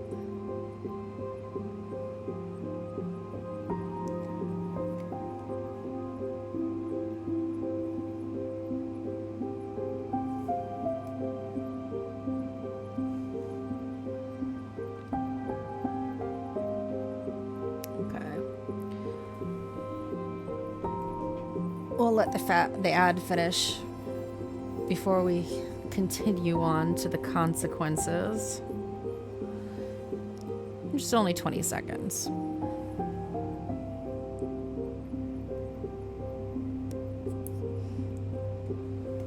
In the meantime, which vegetable was held in such high regard by ancient Egyptians that it was used during the solemn act of taking an oath?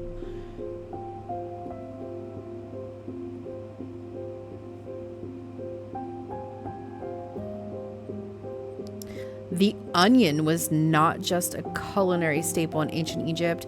It was revered for its round shape, symbolizing eternity, and thus chosen as the vegetable upon which one would place their right hand when taking an oath. All right. So, Allison was grateful they completed Marianne's puzzle. 84% of people completed the puzzles, and 16% forced the chest open. My friends, we all completed the puzzle. Allison felt that standing by the twins' memory was the right thing. 0% of the population that just played this game, while connected to the internet, believed Tom's story. 0%. We all fucked him over. And of course, oh, wait. What? I am the only one out of my friends that picked our memory? Wow. The twins trusted their bond and kept their voice. Eddie remained in the dark about Allison's responsibility in the murder. Apparently we're in the minority to this one. And the majority in our friends. Sam felt understood by Allison. We all. 71% of the people who played this game kissed Michael, and 29% did not. And me and all my friends shipped them very, very hard. Okay. If you or anyone you know are struggling with suicidal thoughts or experiencing emotional crisis, you can find help using these resources. You matter, and we need you in the world. The National Suicide Prevention Lifeline is 1-800-273-TALK. And I did not get the other one. But that is the last chapter of Tell Me Why. And with that, I want to thank everybody for hanging out tonight. Let's see if we can't find somebody to raid. I think the only person that I have online is... Well, that's not true. Hold on. 1 second.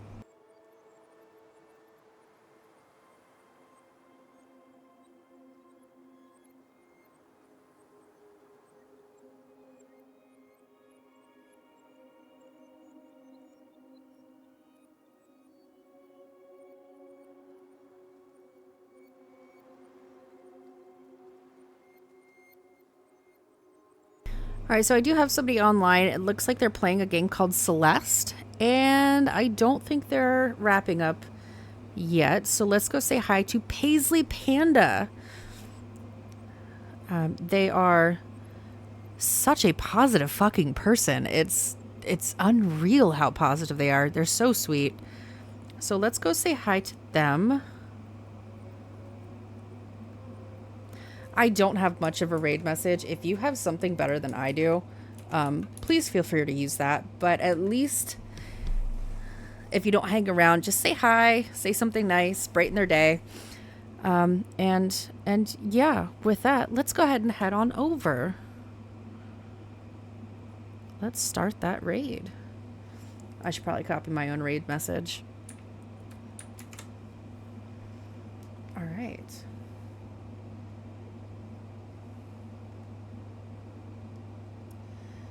All right, guys. Good night. Thanks for hanging.